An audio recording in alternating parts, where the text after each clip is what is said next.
Well, good morning, everybody. A little Biggie Smalls to start your morning. That's a bit harsh, huh? First thing in the morning. You like that one, Sammy? Yeah. Sammy! Biggie Smalls make you shit your drawers. Yeah, right on. That's a request off my Twitter.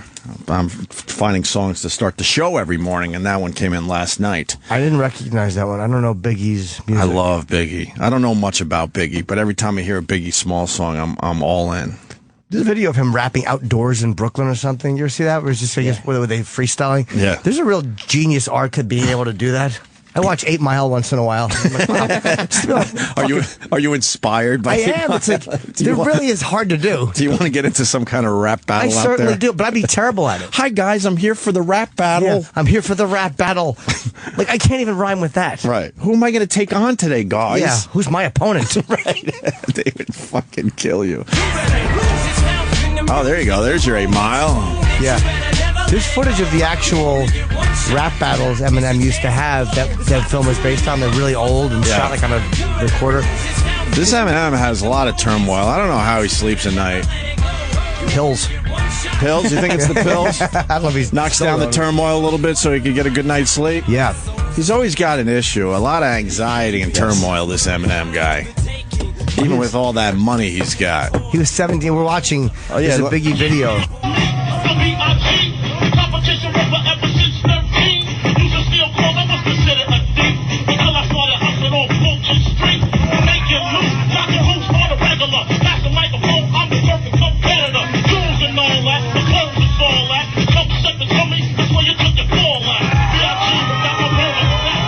Can't understand it. I don't even know if that's good. Oh, it's good. Yeah, it is. How do you know, Sam? Did you grow up on the streets? Near the streets. Your haircut would fit in this video really well, Absolutely. by the way. I'm not going to lie. I don't know if this is good. I know Biggie Smalls is amazing, but I don't know if that's good, him just rapping on the street like that at 17 years old. You could tell because the people around are really enjoying it. Yeah. And anytime a fat man is holding a cloth in one hand, right, he's doing something really good. What about the guy that just walked by the screen with just a rag on his head? Oh, that guy just woke up. He heard some music and he came downstairs. Is it that hot outside? He needs a little rag on his head? The guy behind him right now? Yeah, that's a washcloth on his head. He's wearing a rag on his head. That's not good. No, it's just a washcloth. He probably didn't. He probably was just going down for some cigarettes. He didn't realize he'd be immortalized in a video with a dead legend. Right, yeah. He didn't want to be recognized. He just wanted to get some ciggies. And now he's stuck in this fucking rap video for the rest of his life. Exactly. We got Jim Breuer coming in today. He's stuck in traffic. He's doing the whole show today with us, and he's very excited to do so. So I like the fact that a lot of our friends are stepping up and helping us out there. You know, right? Yeah, they're all coming in. Good. It's been good so far. We haven't had any no's. Have we had none? I mean, Brewer's a guy I could watch do radio. Like, he's a really interesting guy to listen to, but to watch too. There'll be a lot of watching today because Yeah. when Jim Breuer goes, there's no stopping him. You got to be smart enough to just get the fuck out of his way, right? Why doesn't he have a podcast? Jim's a guy if he's not doing a radio show as a podcast. Guys like him and Bill Burr, and I did Burr's podcast. Right. Bill had me on. Yeah. But Bill's a guy that can do 3 hours by himself. And Right. Brewer's one of those guys who can do 3 hours by himself. I did what is sort of his podcast when he was still at Sirius. He would do it from his basement, and I went to his mom's house, went downstairs, and did it with him. So that's sort of the podcast world, right? Right. And he was great. He absolutely should be doing that, especially with all that storytelling he could do. He can talk. He's one of those guys like I've never met. I think him or Louis, I've said this before, the two best that I know at least of storytelling. Right. Guys that can just begin a story and have confidence through it. And I don't know what it is. Is it the voice? Right. Is it the intelligence behind it or whatever it is that holds you? Because I collapse when I tell a story. I love storytellers. I mean, Breuer is one of my favorites because he could tell a good story. I saw him recently at the Paramount in Huntington. Probably not that recent anymore. Probably like whatever. Doesn't matter. About 4 months ago. He only had, I think, 5 topics. Yeah. And he held the audience for over an hour on 5 topics. Long stories about him going to Africa and stuff, but the jokes are in there as he's moving along, Yeah. Even if there were no laughs in the story, it was still fascinating, him talking about Africa. But the laughs are absolutely there. Yeah, it's amazing how he'll know he's got 10 minutes left in the story or 15 minutes, or however long it is. Right. And it doesn't lose steam. He doesn't lose confidence in it. Yeah. I have no ability to do that at all. Selfishly, I want him to, get more topics going. You realize, wow, he only talked about 5 things today. And, Whatever. I love him. There's He'll be just in. nothing worse than a bad storyteller who doesn't like. I know I'm a bad storyteller, so I'll talk for a couple of minutes about something. But I won't go off on a joke topic for. Right. I mean, I'll repeat jokes and fucking add something. Infinitum, infinitum, whatever the fucking word is. I don't know. Add something Latin. Don't look at me. I don't know. Eminem in the early battles always had headphones on. Wonder if he would pre-record before the battle. I don't know. I mean, Eminem is obviously extremely talented, but he's got a lot of strife. Are you allowed to have headphones on during a battle? Or like, I think there's no rules if you're doing a rap battle, right? so you're basically just singing all your own stuff, though? Is that what the rumor is? I don't know. Why would they allow that? I mean, he's not the first guy to think of it. Nah, the guy just hung up, so it doesn't matter. I want to talk about Ben Stein anyway. I love Ben Stein. Ben Stein is a naughty, naughty boy. Isn't he fresh? He's naughty. How old is he? Like 70? 69. 69? Yes. Ben Stein begged for nude pictures, pregnant ex-escort says. And this piece of shit, and I mean the escort, she pushed all her stuff toward the tabloids. Her old text messages with Ben Stein and all that. They obviously had some kind of agreement for a while there. And then what? She didn't want anything to do with Ben Stein anymore, and then Ben Stein was still creeping? I honestly don't know. This is the first I've heard about it is this morning. Like I looked at this briefly last night. Yeah. So I don't know how long they knew each other. Her name is, I guess, Tanya, and she admits that she briefly worked as an escort in Chicago. Right. And she said when they first met, she thought he was interested in her as a fledgling author. I guess because she has a blog, and she gave contact information. Why would you believe that? Because Ben Stein's not interested in your blog. He's not interested in anyone's blog. And even if he was interested in your blog, that also means he's interested in your blog in addition to your tits and ass. Yeah, of course. It's not just your blog. Ben Stein wrote in a Bizarre magazine column last month that he's still like a hormone-crazed teen who gets mad crushes on every beautiful woman he meets. But one woman targeted by the supposedly harmless Stein told Page 6 on Monday that the 69-year-old married grandfather is nothing but a manipulative leech who gave her money and then begged to touch her even though she's pregnant. How is he the leech if he gave her money? That's a good point. Tanya Ma, a 24-year-old pregnant performance artist, said she contacted Page 6 to tell her story because she doesn't want him to continue to do this to women. She's a liar. Was she going for a little payday or something? I don't know. I'm going to guess My so. first hunch is she's a liar. I don't know for sure. I better add that. It's much more than sexting, cyber escorting, or being a sugar daddy. It's unhealthy and toxic behavior that needs to be exposed, insisted Ma. What's really going on here? She was an escort. She was at one point. She understands that world. She understands the unhealthy, toxic behavior of somebody. And maybe he became a little infatuated. There's a picture of her on the band that, Sam just brought up, that she's actually really pretty. Yeah, she's pretty in that photo. So maybe he got a bit infatuated and was writing texts or dirty texts, but like, what? He's 69, right? And what do you think? Like, you know the deal, right? Absolutely know the deal more than most, right? Yeah. Stein referred to Ma as Lucia and a former call girl in his June column for the American Spectator. The Yale-educated former Nixon speechwriter wrote that he was immediately smitten after first setting eyes on her at the San Francisco airport in the spring. Wow, he got this in an airport. Yeah, he. Breuer. Hi, James. How was traffic?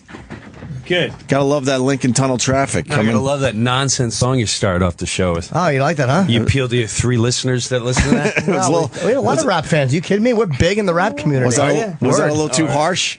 No, it was all right. It was a little harsh. We'll do some Metallica tomorrow. No problem. All right. What Metallica song should we do? Battery. Do a little Battery tomorrow? Battery. That's what we'll do. That's probably then. my favorite Metallica song. Yes. All right. It's a little heavy for me, Jim. I'm getting older. We're talking about Ben Stein. He's a naughty, naughty boy. Ben Stein. Yeah. This is a good story. Okay, that's it. The Yale-educated former Nixon speechwriter wrote that he immediately smitten. Okay, so he met her in the airport.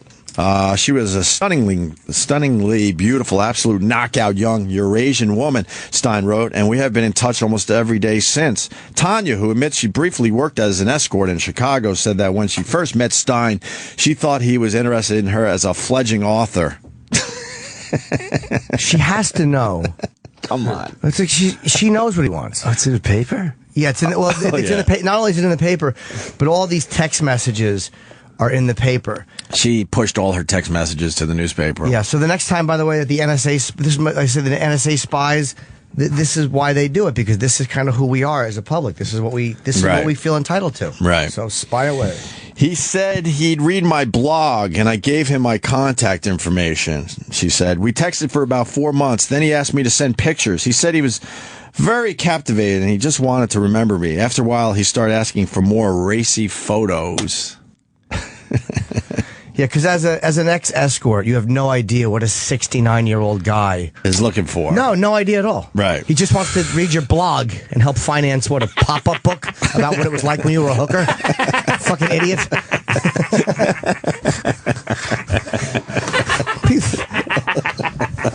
A pop-up book.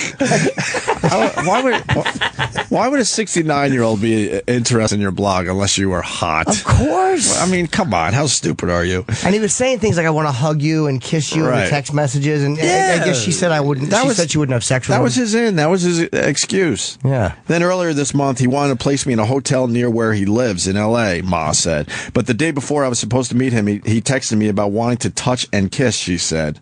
Well, what do you think he wanted if he's putting you in a hotel near his home? Absolutely. Ma said the ex-Comedy Central star wrote, when you get here, I want to hug and kiss you. I understand you don't want to fuck me. Wow. But I want to touch you and kiss you. By the way, I've been through the text message relationships very similar to this one, where, you're throwing out those little feelers. Like what happens is you start talking to somebody and there's a whole money thing going on and you're okay with it. You don't mind it. She doesn't mind it. But then you want to make sure she knows I expect something physical out of this. Yeah. And it's not moving in that direction. So, all right, she's coming to town. We haven't discussed this. And then you're like a little hugging and kissing. Like you're starting to. Right. Because she's not offering it up. Right. You start saying, look, we're going to hug and kiss. Right. And he wants to feel her baby bump. Oh, I love him. I love Ben Stein. Win Ben Stein's load. Not a fan of Ben Stein, but I feel bad for him here. Yeah, this is terrible. She fucking threw him under the bus. Growing horribly uncomfortable with his antics, Ma said she texted back, Ben, you may hug me and feel my baby bump, but anything more is too much for me. I'm not your girlfriend. Can't we simply enjoy a conversation and meal? I'm pregnant.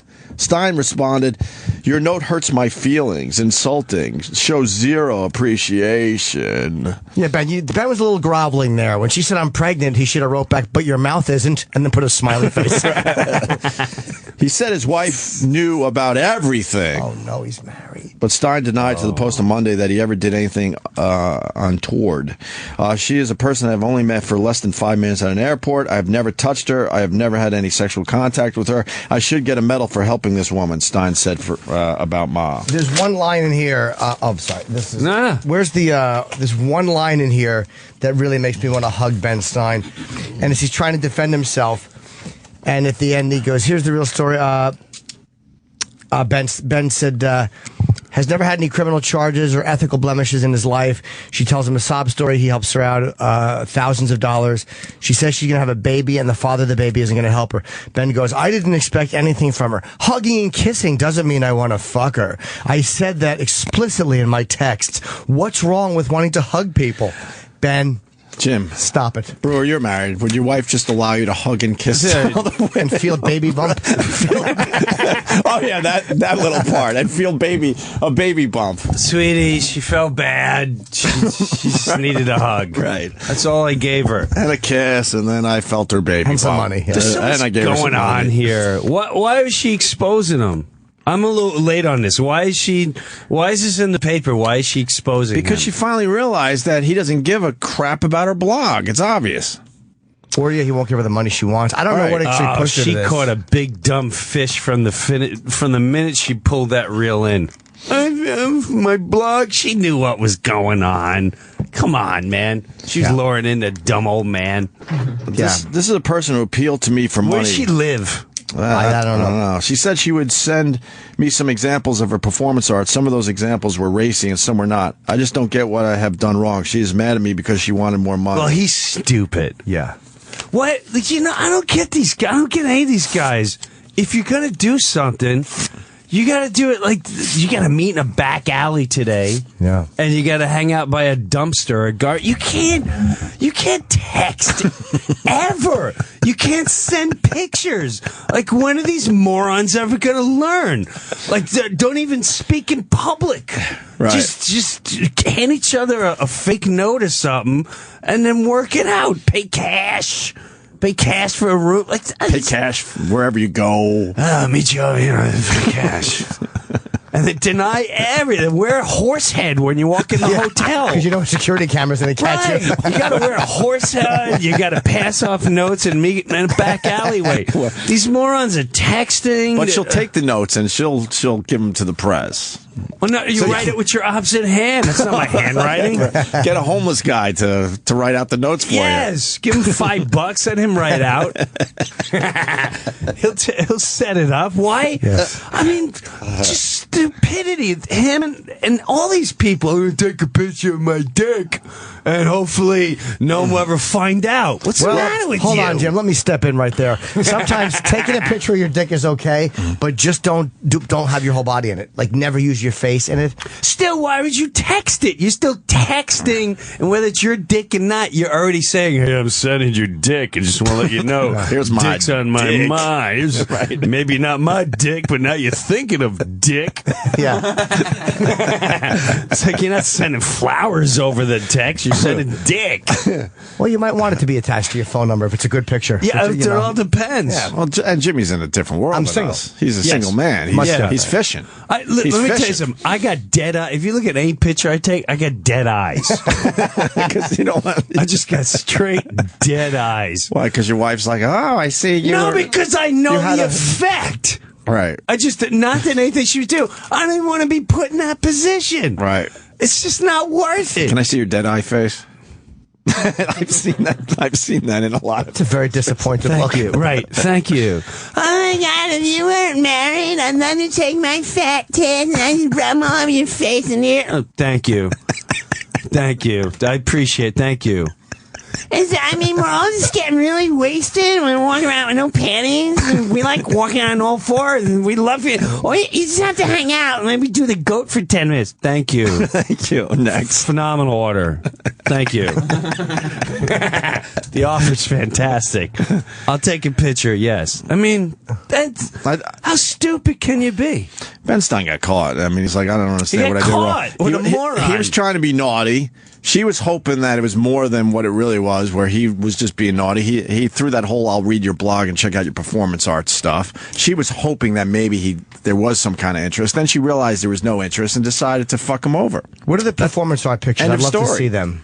I don't He's know. also, listen, he's a public guy. The only way he can cheat, hooker. Case closed. Yeah. Even now that doesn't work. That doesn't help anymore. Because you got to hope the hooker isn't like, Oh my God, the Ben Stein. this could make me, this could raise my real estate up. Right. She was ex-hooker, right? She's an ex-hooker? She said she was an ex-escort, yes. Ex-escort. All right, come on. This is it, and she's not stupid. She caught a big dummy. This is how they'll spin it on The View. Oh, he's old enough to be her father.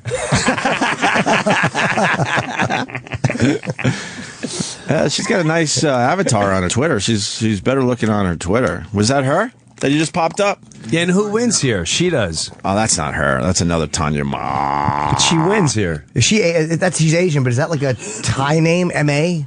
I don't know. I don't recognize that. We don't know much about that. I don't know That recognize the culture. name. I feel bad we started with this because Breuer doesn't go for like the gossipy stuff in general. Oh, no, I don't care. We had to start somewhere because we were stuck in traffic. Yeah. This actually is a big story today. So I feel bad for Ben Stein. I haven't read the news in like 2-3 years. So I like when this is so... So It's so black and white to me. Anything. So I'm so unemotionally attached. How do you not read the news for Why? 2 or 3 years as a Ask- comic too? Because I don't do news on... I don't true. care. That's true. What should I care about? Tell me what I should care about. Oh, this whole election thing, Jim. And what about? It is all really a big glop of shit. It is a great question. What, There's nothing give you me should a really. reason. There's nothing you really should care about. I guess. Should I worry about what's going on in Iran? Absolutely, the repression of peoples in Iran. I think your life's a lot easier if you don't turn on the TV. I haven't missed anything. You realize that, you know. I don't miss anything. You realize your life's pretty good when you keep the TV off. It's great. Doesn't bring you down with all this negative stuff. What about I Israel? could care less. What about Israel? What about it? That whole area is in turmoil. Since when? Since 5 billion BC. Yeah. So what am I going to do? What am I going to sit and debate with some moron for 3 hours and watch the news debate? Let's talk to this special. Well, you know, it's like the Indians and the Palestinians, they've been repressed. Well, let's go to this channel. Fuck the Palestinians! The Israelis get American and Obama needs a fuck. I'll tell you what, if this fucking country doesn't fucking, we don't, and what with this health education? Let's go. Well, you know, maybe we can find a happy medium, but Hamas really has to step up here and show they want to be nice. I mean, who cares? Who cares? I don't live there. Maybe When it's in my house, when I got Hamas, when I got a Palestinian Israeli throwing rocks in my house, I'm going to have a problem. Dude, relax. You're in a house. Show some class. I don't need you throwing things. Oh, what's your problem? We're all sitting down having chicken parmesan. My wife made a nice salad. What's your problem? wife made a nice. Sit down. Take some shoes off. Never mind. They're already off. I've never Yes, you're had. throwing them at me in disgrace. I've never had a nice salad. Everyone always talks about it, and we made a nice salad. It's salad. Yes, I agree, but you know what? What makes it a nice can relate. salad? Maybe Jimmy can relate because he's still thin. Yeah, once in a while, we're kind of, you want to get healthier. Yeah. You start hitting 40 and you see, like, I don't need to, just you start seeing people dropping around you and you go, all right, you know, I'm not going to tempt fate. So you have to be pushed in the salad world. And at first, it's not fun. It's like moving to Florida. So I really want to retire and move to Florida.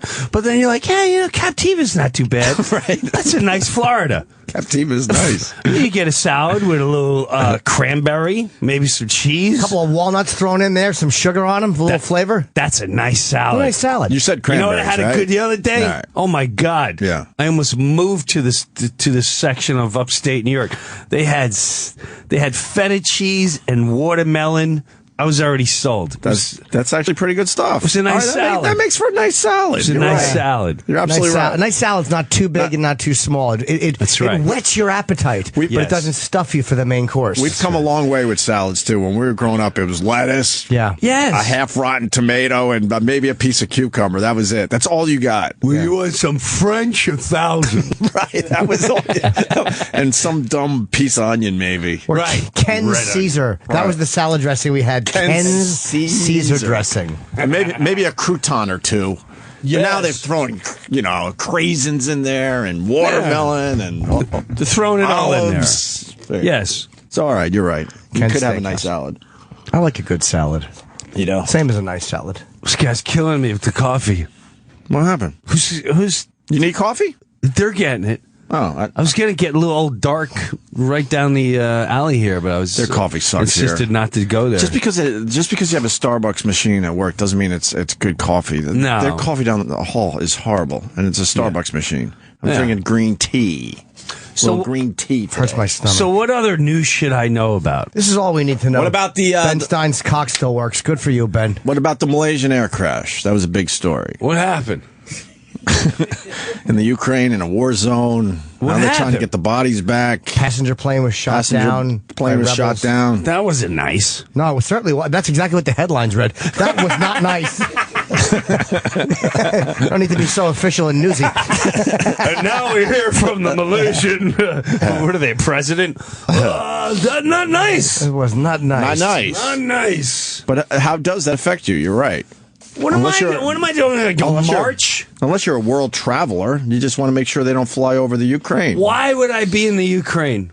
True. Well, sometimes maybe you got to fly over the Ukraine. I'm not going over there. Not even fly over it to go Is it somewhere a else? terrible thing? Yes. Obviously, it's a terrible thing. Does it affect me? No. Well, they didn't mean to fly over. They went into the wrong airspace. Yeah. I don't know why they did it, because Ukraine airspace, all pilots know, stay out of it, because it's a fucking war zone. So that could happen. They shot it down, and then the families want their bodies back. Their loved ones back. And But you're not gonna get that it was back. a problem. Huh? You're not going to get it back. Well, they kind of threw a lot of bodies on a train, right? Yeah. Where are they going to throw it on where are they going to throw it on a nice little sail ship? Here, we really helped the bodies out. We got these nice sailboats. We're going to put them out in the bay. We'll set it off on a nice little horn. I mean, what are you going to do? It's awful, but at the same time, I just think it's hard to not see the news. why? I don't know. It's everywhere. What does it got to do? Exactly. It's everywhere. So what do you fill that time up with? Anything. Wiffle ball? And... So what? Just not looking. I get shit. My mother's blind. She's in a fucking cuckoo bin. My father's probably got maybe 2 months left. What? I got a 15. I don't know. He's just 91. I got a 15-year-old kid. I get a 13-year-old, 11. I didn't get time for planes getting shot down Ukraine.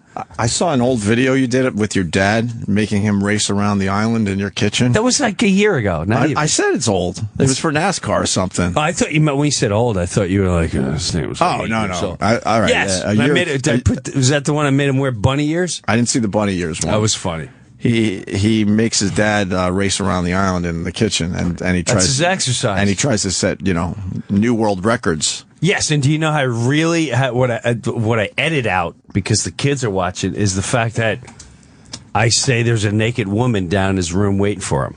Really? To get him going faster? His eyes bulge, and he goes, yeah. I go, yes, and then he gets up and then he moves around the room. And then he gets his exercise around the island. Yeah. Does he know you're lying? I don't know. Maybe it's wishful thinking. Like, I think Jim's lying, but maybe he's not. Yeah. He's really hard to read. I don't know where his head is really at. There's times where I think he's kind of there, but he's not. He's really not. My mom's heading down that road. Is it I think it's the early stages. Is it Alzheimer's or dementia? What's the difference? I think Alzheimer's That's a good question. gets you a lot quicker, right? I think my mom has Alzheimer's. And dementia, it might be a little slow. I don't know. Maybe Dr. Steve could call in and explain. But she was asking me. We went and saw her the other day, and she's asking me where my other two kids are. Oh yeah. Oh yeah. So she thinks I have 4 kids instead of 2. I was like, oh fuck. Maybe she met me and Anthony. When did this start? About a year ago, probably. I guess. Yeah. And it's not progressing too quickly, but it's dementia. It's happening. It's dementia. It's absolutely happening. It's dementia. Does dementia mean that you think things are there that aren't, and Alzheimer's is you just forget? Like, I don't know I don't either. It's really annoying, Jimmy. It's like every doctor you talk to go, Well, it's all kind of the same thing. It's all different branches, and one's more. We don't really know about Alzheimer's till they're dead. And when they're dead, then we can examine their brain and we can tell it's Alzheimer's. Like, it's too late at that point. All right, you've been doing this. How long are you doing this? 20 years. All right, 20 years. So, how do people say, oh, well, then this one has it? Because you hear people have Alzheimer's, but they can't legally say they have Alzheimer's. It's really annoying. But my take is when they start hallucinating, like my mom hallucinates. Oh. It's pretty nuts. And what kind of hallucinations? Dude, I went to crazy stuff. Like what? Give me one, please. Right. This all started in around March. I got literally, mom's normal, and then about 12:30 at night, I got a call, and she said, she just calls, hi. I said, hey, Mom. I thought it was a death call because of the place. And I said, what's up? And she goes, well, I was trying to do the close, but the blackout is killing everyone. And wow. I was, what's going on over there? What are you talking about? There's a blackout in the building? Well, no. I mean, the governor's called a state of emergency. It's a whole blackout in the whole state. And I didn't realize what was going on yet. Right. I thought maybe she woke up in her bed. And I went, Ma, I've got electricity. And she went, oh, Jesus Christ, no, you don't. The hell? Why would you say these things? The whole state is out. The floods? What are we going to do about the floods? And I went, okay. So my wife stayed on the line. I drove there. And it took me about an hour and a half to talk her down. I realized it was the middle of the night, and there was a mess in the bed, and I'm like, what's going on? How far of a ride was it to the place? Like 8 miles, literally 8 miles. So 8 miles. So like 2 days later, she's talking crazy talk. People are trying to kill me in here. They're trying to kill me. Taking her clothes off, running down the hallways.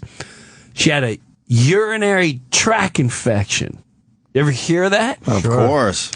Did you know in older people, It's not good. it's like taking acid, LSD. They go completely out of their minds. Well, she is yet to come back.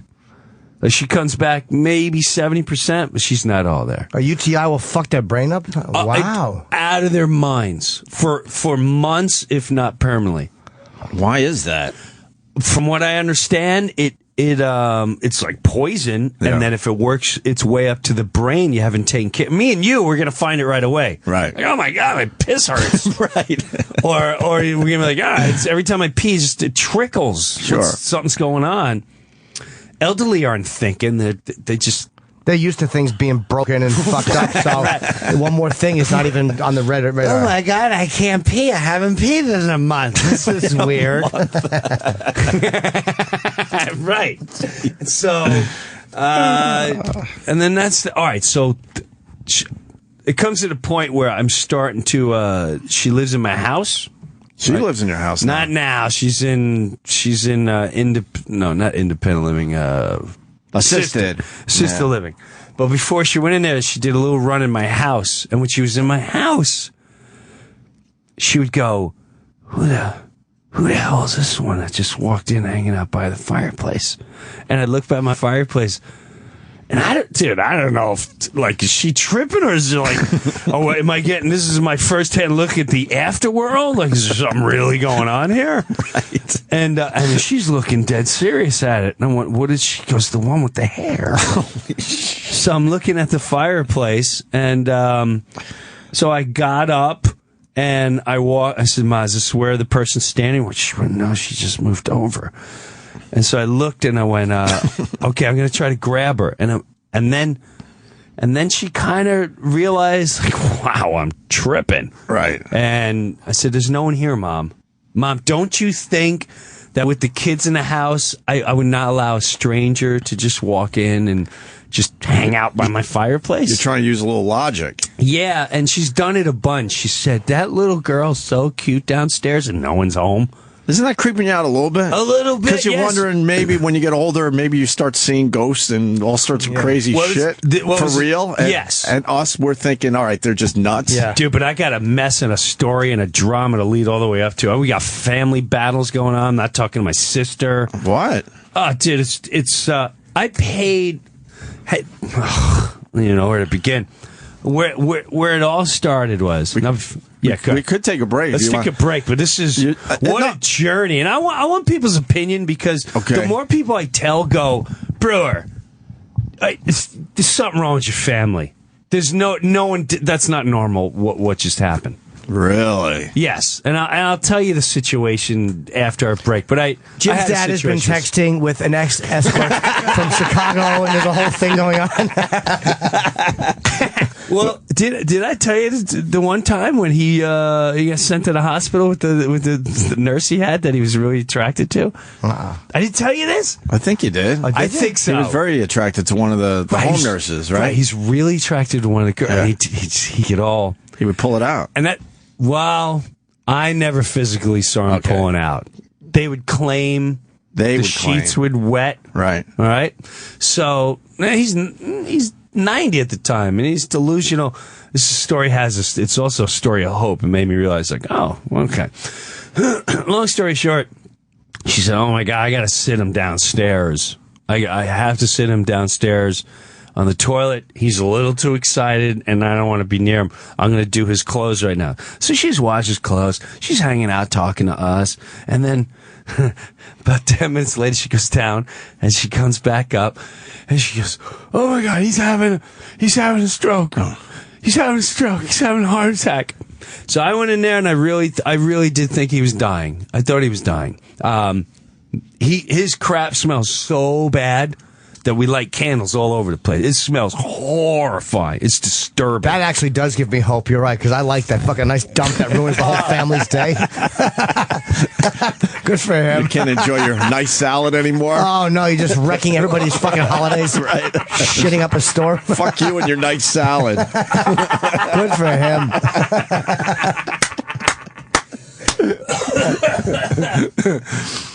So you thought he was dying? Yes. Yeah. Jimmy, it's so funny, man. And you know what? As he got older, he would say, "You know what I really enjoy in life? Pork chops and a really good shit." And he meant it. He meant just really good shit. He had such passion about That's it. what it comes down to eventually? Yes. Good pork chops and a really good good shit. So, I walk in the room. It's funny now. His head is cocking back like he's having a seizure. Right. And the eyes in the back of his head. He's drooling. And, I've kind of seen him almost die a couple times. And his head is over the candle, so I kind of smell it burning. So I lift his head off the candle, and that's when I realize, like, and I'm telling him, "Dad, go to your brother's, go light." And I hear the ambulance is coming. I'd say, "Your brother's waiting for you. We have a good life. You did everything you could here. Everything's gonna be great. Just go." And then the guys come in.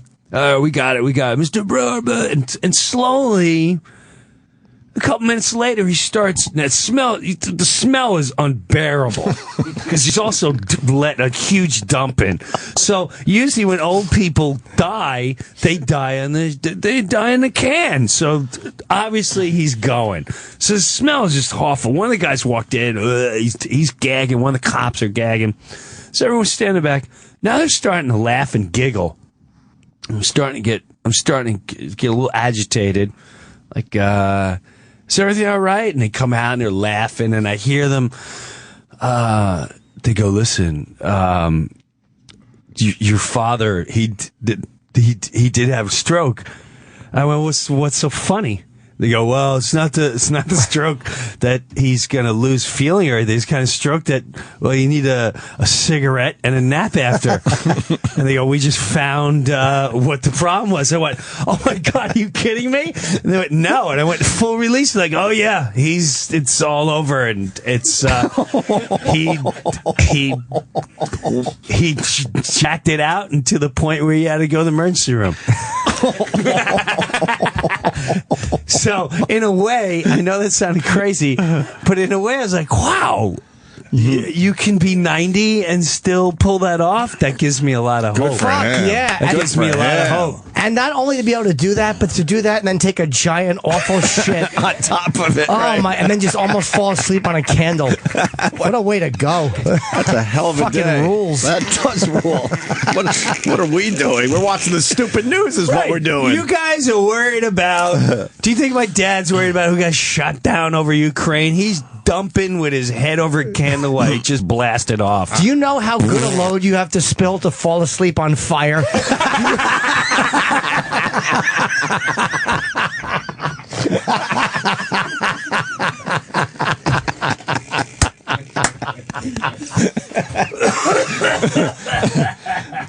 You know what? Oh, man. It's not going to get better than this. Oh, man. Fuck, Breuer's here. We're very happy. Oh, my God.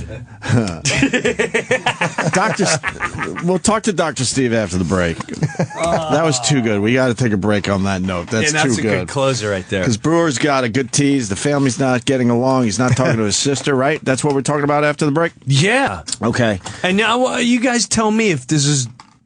Oh, yeah. We'll get Everyone tells me I'm way off line, but... And we'll get... you want Dr. Steve to tell us the difference between dementia and, Yeah, I'm curious. That'd be great. and Alzheimer's? Yeah. Because I think my mom has Alzheimer's. Huh? Because I think my mom has Alzheimer's. All right, we'll find out. And Jim Breuer's everywhere these days. Wow, a lot of dates, Jim. Well, I'm filming a special in February, and I want to come up with. Cool. I mean, good for you, man. I got a new hour and change. I want to have like 2.5 hours by the time I Where are hit you it. shooting? Long Island. Oh, fucking Paramount. You're going back there. Oh my God! Isn't that a great room? I fell in love with that place. Jim and the guys over there do a great job. They have passion for what they do. That's an amazing venue. Oh, my One of the God. best in the whole country. I'm gonna have to agree. Right? Absolutely. Oh, that you're going to kill it there. Jimmy, you've been in D.C. It's like Club something. It's called Club.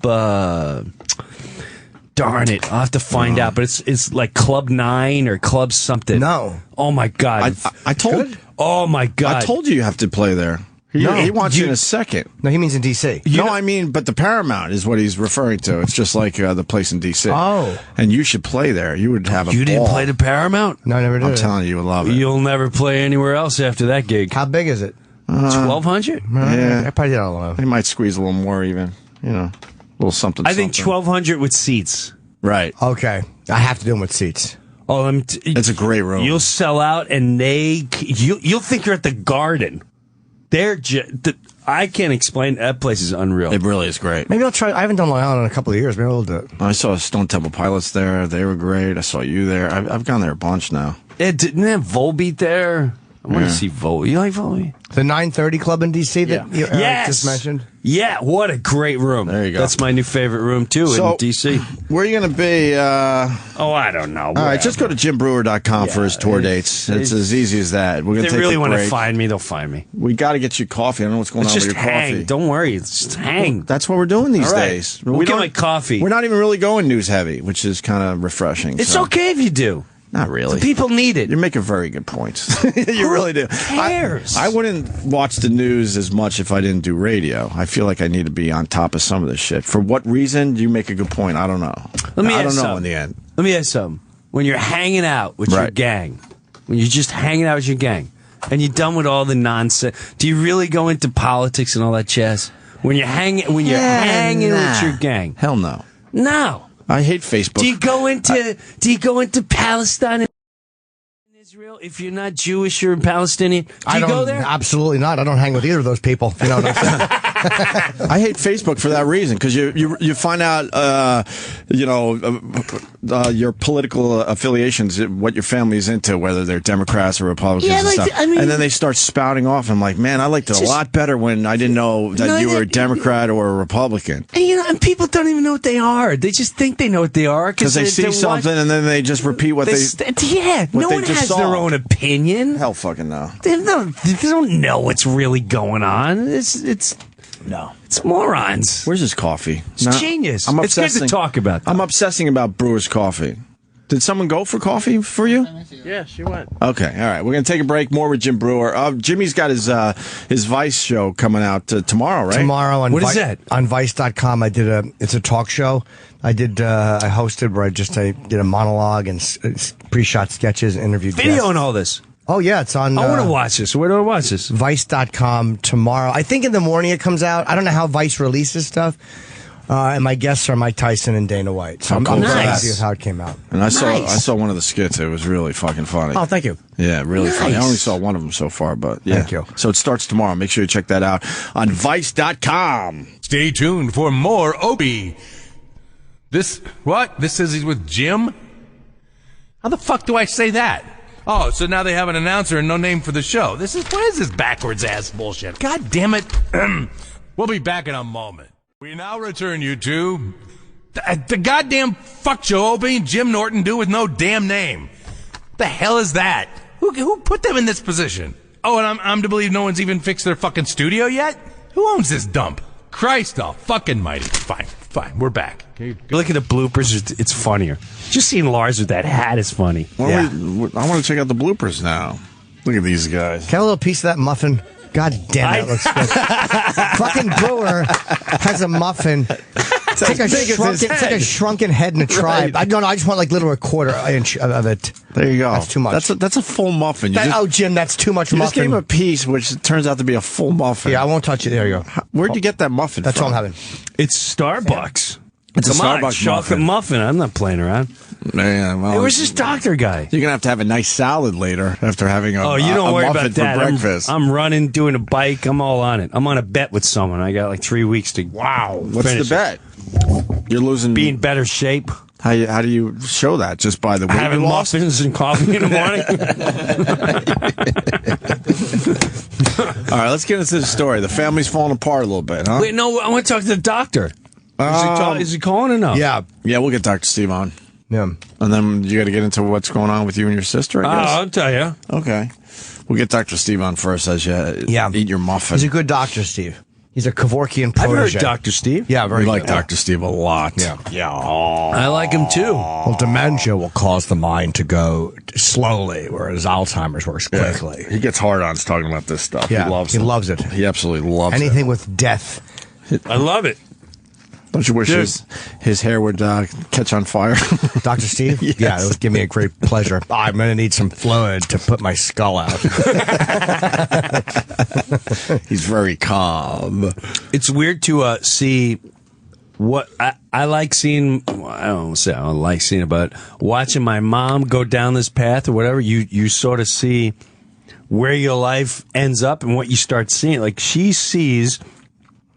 I took her for coffee yesterday, and she's like, last night, her first husband, the one that she fell in love with, her first husband, her love of her life, had a kid, went to World War II. 2 months before it ended, he got killed. Right.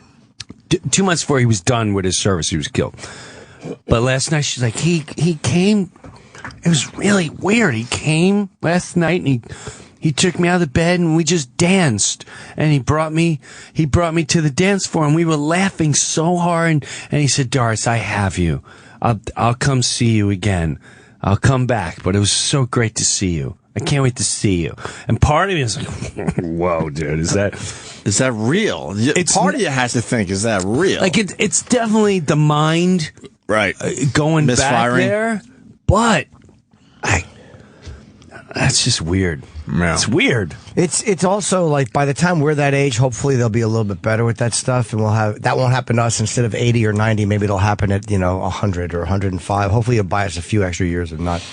Yeah, and then I started thinking like, well, yeah, probably the drugs are, but like, you hear more. Do people have Alzheimer's and all that when in the 40s and 50s, or is it the drugs that are keeping us alive longer? That's, you start taking, everyone's taking drugs by the time they're 50, 60. You're taking blood thinners, or taking this, or taking whatever.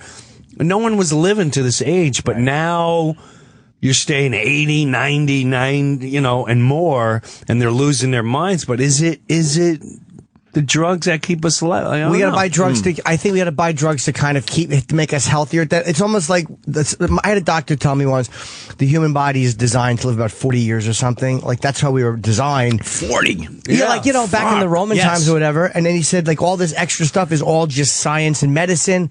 So a lot of times that's why things are happening to you as you get older, because your eyes degenerate and all this stuff because you weren't designed to live this long. Right. Well, I don't think So I guess it's a good problem to have. We're having no luck with Dr. Steve, so Screw him. He would answer a lot of these questions. It's too bad. I think he's dropping his kids off somewhere. That's usually what happens. He calls us in between trips. Yeah. So what's going on with you and your sister? Well, I'll tell you, there's two things going on. Now, Or we could do more news. no, there's two things going on. Let's do muffin talk. That looks. One is, now, my mom, this is a situation. It's a home situation. I pay for my mom to be in a home. Right. My mom helps pay for my father's care. Now, I pay for my mom because my mom cries. She's got no money. I got no money. I can't do this. Oh, my God, I can't do this. So I started paying for her. While I'm doing that, I'm also paying, salaries and whatever. Right. Now I discover that my mom has quite a bit of money hidden in a closet. Which one of my sisters said, she's got all this money. You should tap into this money and the money. And once I found that out, I'm like, oh my God, I've dished out a retarded amount of money over the last 3 years. Whatever. Wait, she's been hoarding money though? Do you know? Yes. Like hiding it. Just hiding it. Yeah, like, When this is gone, you get everything. But and where's I got to stop you. Where is it hidden? And is it all cash? And some of it was not cash like cash you find in a closet. right. But just, a little something here, a little something there. Wow. IRA thing here and IRA thing. Yeah, sure. I don't understand that world. So before my mom started going kooky, I said, Mom, okay, if we're going to start living in this home and now she's going to say, like, why don't we just, and her check, she would always, every time she had to write a check for my dad, she's like, I don't have this money and I'm going to have no money and I don't know. So, all right, well, let's start liquidizing everything. So A, I don't have to watch you have a breakdown every other month. And B, now I know and I can sort out how much money is here and how much goes to Dad, how much goes to you, and how much I start getting paid back in the last 3 years Right. of over 6 figures that I've lost. Wow. Yeah. Oh, dude, over 6 figures. So, with that said, now, my mom's now living at my house. All right? She's too crazy to live in her independent living. She's running naked. She's crazy. Everyone's trying to kill her. Everyone's trying to kill her. But your dad's in the house too, He's in the house. and they don't get along. Right. We had this whole physical thing going on. Wow. So yeah, it's a lot going. So we're trying to build a room, build a separation. Now the nurse that takes care of my dad says, I'll take him to my house while you're figuring out, Mom, I'm not allowing these two together, especially because my dad's easy. He's like a rag doll. You put him on a chair, he's not moving. And he'll be, if you don't talk to him, he's in a coma in 3 seconds. He's out. Right. So unless you entertain him, forget it. He's done. He's just a wall fixture. My mom doesn't stop moving. She has this thing called sundowning. What it is during the day, we're talking like this, Jimmy. Once 3, 4 o'clock comes, there's someone downstairs, and I'm tired of your lying. Oh, no. Lying about what? Oh, for Christ's sake, you're stealing, and you're always plotting. And you know what? Your kids keep taking my lipstick. And you can't engage because, all right, this is where to look. And then she'll wake up at 2, 3 in the morning, piss herself, start walking around the house, which is okay, but she got one eye and she's already fell twice. So you hear that walker noise at 2 in the morning, and then walk into her wall. And now my wife's up, the kids are. It's like having an infant, and you're starting to get sleep deprived. My wife. Going cleaning her tits and her ass and come on, Mom, let's clean you up, get you back into bed. She fights you. I don't want to go back into bed. And I got to go down, yell at her, and get her into bed, put the bars up so she won't walk away. She's hospital bed. So now she's living at my house. All right, because the place is like, listen, you got to stick her in a big facility. She can't be independent. I'm trying to get people to look after every person that look after her. She's trying to kill me. Every single one. She hit again. She hit one of the nurses. I clobbered them. So you know what? We'll put her in the house. I can save some money, I think. And I'm not bleeding, dishing out this money here. It's expensive. Oh, dude. Over $10,000 a month. You don't have to tell me. It's expensive. Out of human beings, your choice is nursing home and give up all the money. That's it. Right. There is no option. No. Or someone can stay home and take care of them all the time. Right. That's it. That's your options. Mm-hmm. So she's in the house now. For 3.5 weeks, we've got her down to a pattern. We have her down to a really nice, okay, we get up in the morning. She's got her breakfast. After breakfast, I take her to the little cafe. After the cafe, all right, 4 o'clock, let's get ready for loony bin time, but we keep her around the kids. The kids can, nighttime, around 7, 8, we go downstairs, maybe play cards with her, keep her moving. Don't take anything personally. Now, we're going away for 1 week. in Florida. Me, my kids, and my wife. We haven't been away in over a year. Like, we need family time. We've had some issues this year. We need to tighten up. We need to tighten up as a family. Let's all go away together. Now I'm trying to figure out who's watching Mom during this time. And while we're still trying to figure this out, building walls and all this other jazz. Everybody we get that we pay for, $200 a day, $140 an hour, whatever they're paying, is trying to kill them. Doesn't work out. This one smokes. This one's from Russia. This one don't care. This one's late every day. This one you can't understand because they're from the islands. It just never ends. Right. Finally, I go, now, my one sister doesn't work. She hasn't worked in years. And she's from Florida, so now she moved up, and that's the big story. Like, what is she going to do when she runs out of money? I'm like, well, I'm not taking her. Everyone's like, well, I'm not taking her. She married? No. Now her and my sister like to get together, and they like a little sauce, A little juice. a little juice. A little juice. They like a lot of juice. A lot of juice. A lot of juice. A lot of juice. Sometimes I won't say the one that I'm talking about, but the other one definitely starts early. Really? Like,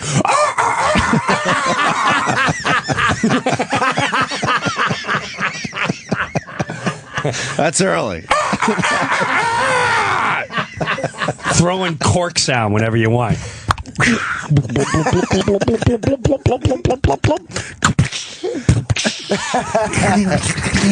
That's What's the poison? What is it? Wine. Vodka? Wine. Oh, no. Wine. First thing in the morning. That's rough. And I know that too because once in a while she'd always come and I could tell when she's had it. She still smells from the night before. And you know, and I've always protected this side. I've always like, yeah, I know this exists, but I'm never going to exploit it. Sure. All right? I'll still continue doing what I have to do to make sure no one goes, good Lord, that smell is disturbing. Yeah, I know. You're sick again. You got stomach cramps. I know. It's called Monday. Right. And you're still up from Friday. Wow. So anyway. How many sisters do you have? 2. Okay. All right. So, I offer my sister, not the one we were just talking about, the one that moves up from Florida. She has no job. She's had no job for years. I said, Pat, would you want to watch Mom? I'll give you $1,000 for the week. Jeez. Good for you. $1,000. Nice. I said, but listen, you got to come here and you got to listen to our routine. Yeah, I got it. Yeah, no problem. I got it. The next day, can I have like a couple extra $100 in case I want to take Mom to dinner or get her hair done or something? Yeah, I'm not gonna lie to you. Part of my teeth grinded. Like $1,000 is not enough to watch our mother. At my house, you live in there's a trampoline. We got a movie theater. I got a couple acres. You can go swimming in the pool. Right. Okay. Yeah. No. You want an extra couple $100? Nah, sure. To take her to dinner. Yeah. Why not? Okay. I've got unlimited wine, alcohol in the house, but food. Knock yourself out. I know it's a resort, but. Sure. My mom's also paranoid because she never has money. She's like, I don't never have money. And I said, Ma, here, I got money for you. So I took $150 and I said, Ma, here you go. And I put it in her sock drawer. All right. We go to Florida. Now, before we go to Florida, my 2 sisters are hanging out every day. I'm like, Patty, you need to get here. And you need to be explained what's going on. I'm at the other one's house, and we're discussing future plans of Bosnia. Saturday comes, same thing. Today, we're going to try to figure out what's going on in Israel. We'll get a hunker down in there. Sunday comes. We're leaving Monday. Like, Patty. But she doesn't know the routine yet. Is Right what now, you're getting Sunday. at. No. Right. And you need her to come over so you can show her everything. Sunday comes. She comes from the other sister's house, so I know she wasn't painting or having coffee. So she comes, and Give her the. I'm like, listen. She didn't hear a word. I said, listen. 2 things. One thing, Mom's got. She's going to start going bonkers around. Now, before I even get into this, both sisters piss me off, especially the other one. Not this one, the other one. You know, I talked to Mom, and she said she never wanted to move here and never wanted to come here. And like, oh yeah, did she also tell you about the elevator in the living room? And how you can ride it starting at 5? Did she tell you that too, you moron? Yeah, she tells you a lot of things. Right. Whatever. Oh man, I want to knock this one's teeth in. All right. So anyway, so she's got a little chip on her shoulder. She said she insults my wife in front of the family one day. She said that. She's like, Auntie, anyway, yeah, it's because Mom told me she didn't want to be here, and you guys took her out of there. Now, meanwhile, my wife's the one wiping her mother's asshole. Right. Every night. Right. Well, she hasn't even stopped by. No one comes over and offers help. Her offer to help is like, she's got money, put it away. Right. So how am I going to pay for Dad? But she's not doing the day-to-day stuff, which is brutal. No. Some of that stuff is brutal. Brutal. She's got money, put her away. Right. I said, what about my father? Well, that's a decision you'll have to make. Oh, well, gee, thank you. You're the best. Shouldn't this be the family's decision? Yeah, not just your decision. You rock. Yeah, I'll stick my dad in a nursing home. You're awesome. You're the best. I'm sorry you never knew your dad. Unfortunately, I know mine. Wow. Oh, wait, you have different dads? Yes. Oh, we all have different fathers. All 3 of you? Yes. Oh, okay. Yeah, my mother's like a dirty monkey. She's a dirty monkey in a jungle. 4 men altogether. One's a mystery. One was a horrible, like beat her, tried to kill her, shot guns at her. But my mom's also a dirty birdie, you know. She chased money and whatever she did. She had some bad ups and downs.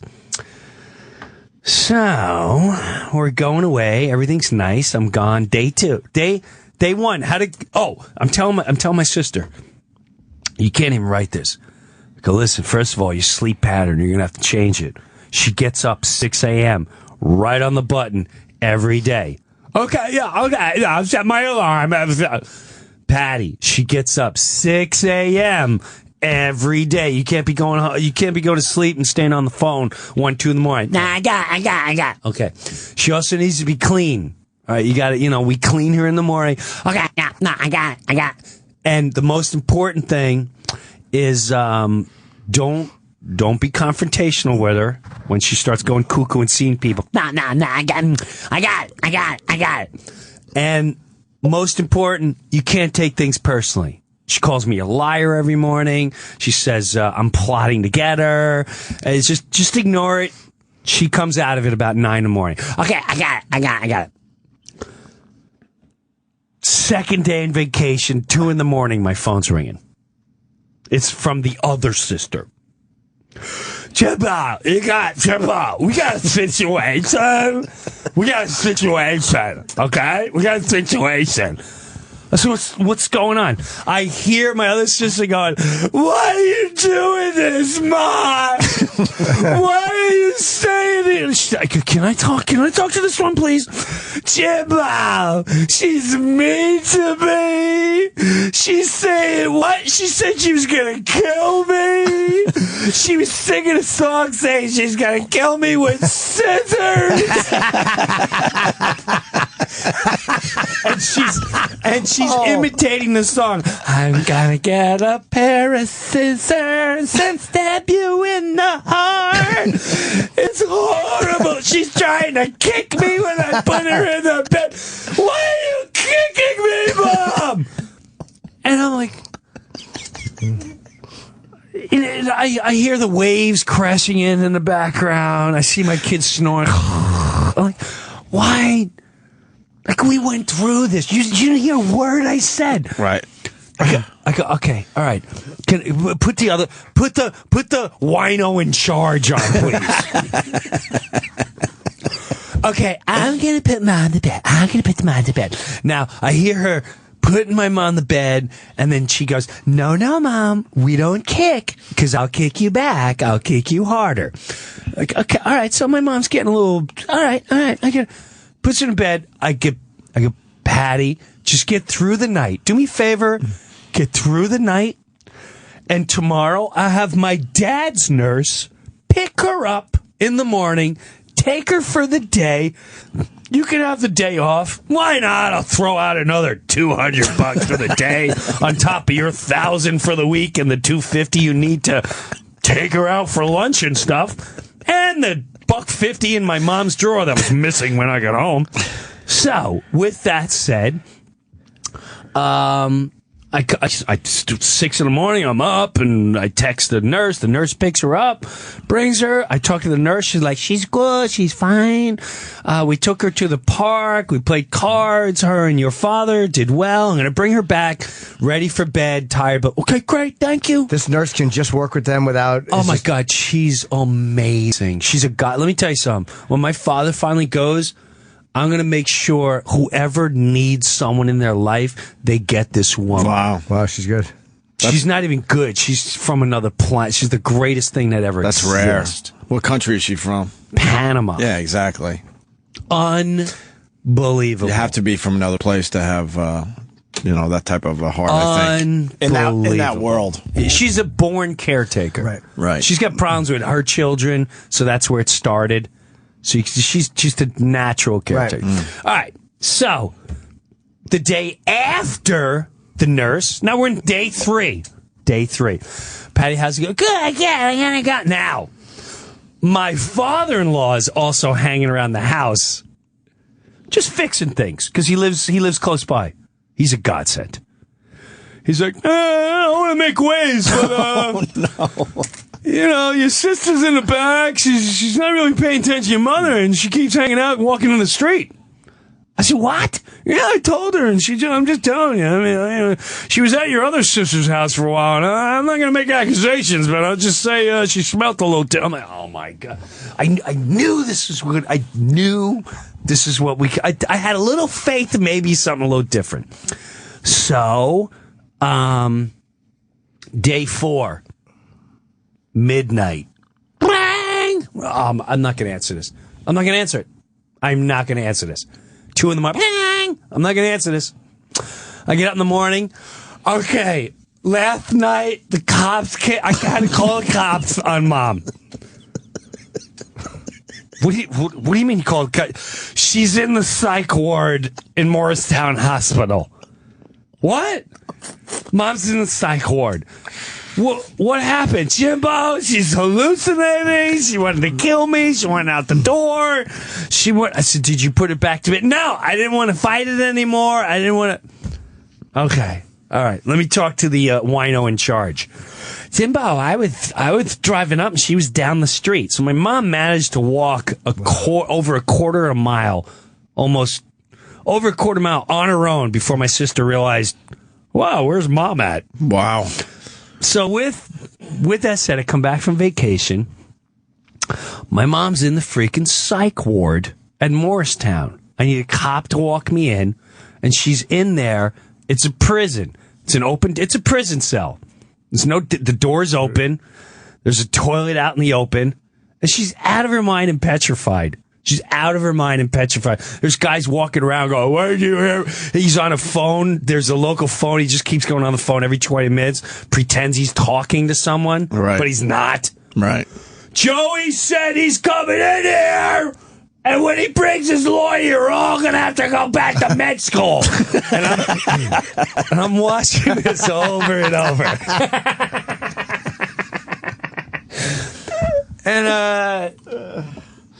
So long story short, my mom I get her out of there. She goes to a clinic. She's in rehab. I finally get her in a place where it's assisted living. Was she happy to see you when you came in? Oh my God, she broke down crying, but she also, I tape record every conversation. I can play some of the, I don't know if they're entertaining, but I got some great conversations here. Yes. Matter of fact, I got one. Yes, let's take can we take a break in a little bit? Of course. Yeah. There's one where she said, you got me just in time because they were going to chop me up and feed me to the baby bull. I went, what's going on? She said, the baby bull in the basement. I said, there's a bull in the basement? Wow. What does he look like? And she put her hands out like 2 feet. She goes, he's this big, he's this long, and this big. And they were getting ready to chop me up, feed me to him. So this is the kind of conversations. Now, this is where the problem with my... Oh, okay, yeah, because where do you need our advice? Sister. Here's the sister. Right. Now, I do feel bad for the one sister that watched my mom. You know, she wasn't prepared for it. She freaked out.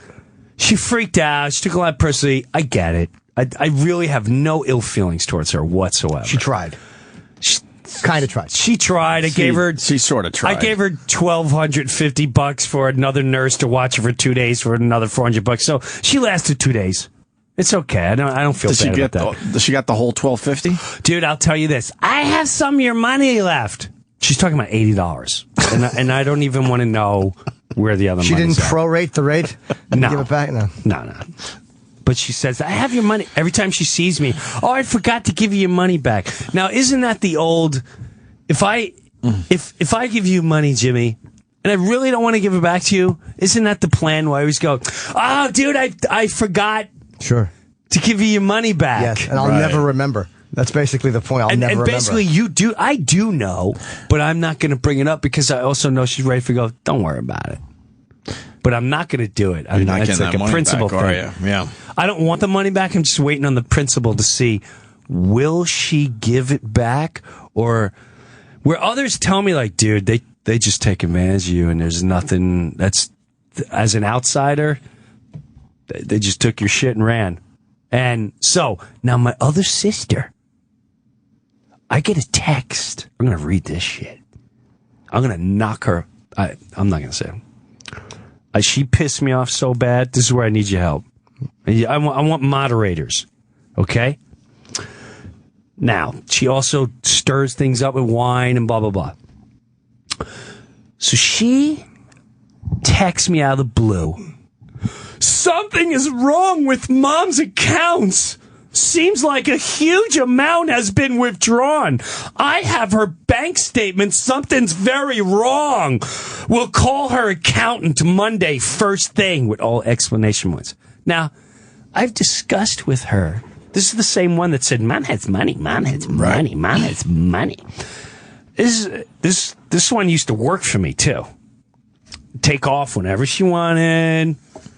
Caught her in a couple lies where she's like, can I go say that? And really, she just wanted to go to beach. Like, just say that. I'm your brother. So I text her. I went, I have all her stuff. We talked about this. I've been liquidating it into one account. Which account are you looking at? She writes, her inheritance. Something is wrong. Now, granted, too, my mother took all my father's money. Right. My father's the bread making money. She took all his money so his kids can't have anything. So know that about my mother, too. And her checking. So I call her up in the middle of this, and I go, dummy, I said, I didn't call her dummy. I said, what are you looking at?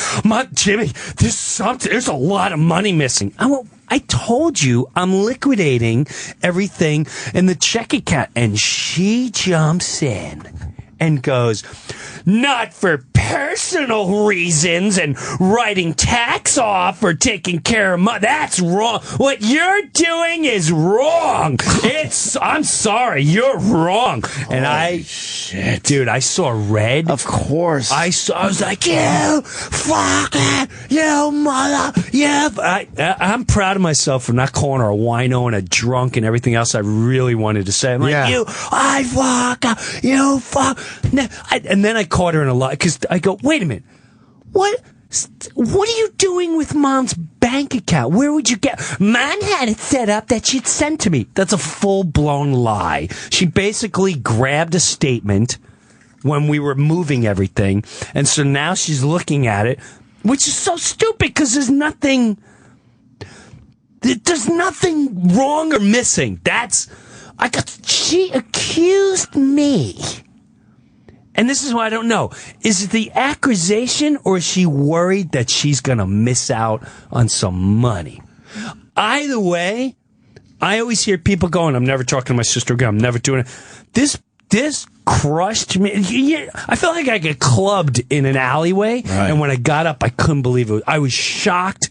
It was her. So she's accusing you of taking mom's money. That's and ridiculous. doing wrongdoings Right. with it. People are weird with money. Look what happened with Dane's brother. I'm not saying this is the same thing. Right. But you trust somebody and they're a blood relative or you're that close. Mm-hmm. And all of a sudden, one day you wake up and you go, "Oh my fucking god, this person!" And has they're the been ones that Now, end up I don't- fucking you over. fucking me Not over some terribly. stranger. Yeah, Right. And I don't know Someone close to Dane's you. brother, but all I could think about is probably, and maybe this here, it's something where it's like they feel deserved. Yeah. Well, you're successful, but if I wasn't there helping your success and supporting you, and I should, because I've heard that too. Like my one sister was an assistant, but people are like, hey, so I talked to your manager. I'm like, my manager? Well, she said she was your manager. I'm like, what? What are you talking? And the other one's like, I write for him. I'm not even kidding. Does she write for you? No. Well, if this counts as writing, yes. Then absolutely. Then Your life is exhausting. God, you're a good guy. Yeah, Jim is a good guy. You're man. just a good You're guy. a very dutiful son. Right. Jim's a dutiful son. It's just life in general. You do the same thing. I know you would. If it was your mother, father, and you really were that close to him, you would do that. We came from a blue collar world. You kind of look after each other. Like, so I don't. But when that, like, I need help here. Should we call her? Ooh. You're good with calling family members. Well. Wow. Look at you. You're twisted. You didn't say no. You didn't say no. You can put her on speaker and have a conversation with her. No, if she wants to talk about it. Well, here's the thing that pissed me off, too. Yeah. All right. So we go through it, and boy, did we go through it. I sent her an invoice. Explaining here's where all the money is, and here's there's how nothing much missing, right? And here's how much money I spent. And she writes, actually, you spent $130,000. That's what she wrote. And sorry to throw figures out there, but Fine. An actual number of your mom's money? she gave me tell me what I spent, because I said this is what I spent. Did you claim less? Oh. Than that? You said Dude, less than- I never claimed my mother. Wait. I So, don't claim any of this. so you gave a number, and then she's dropping that number, saying actually it was 130. Yeah, so she's So actually, that means she's going, actually, you spent more. Which is where I go, I spent 100 and change, right? to take care of our mother. Correct. Right. And and I sent her the invoices.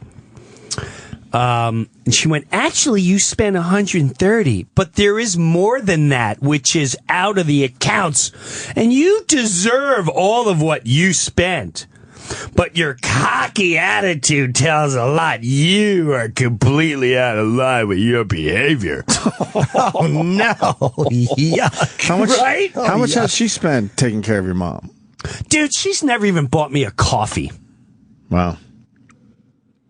Not even a coffee. She has no leg to stand on. It's So I ridiculous. wrote, you're telling me not personal stuff?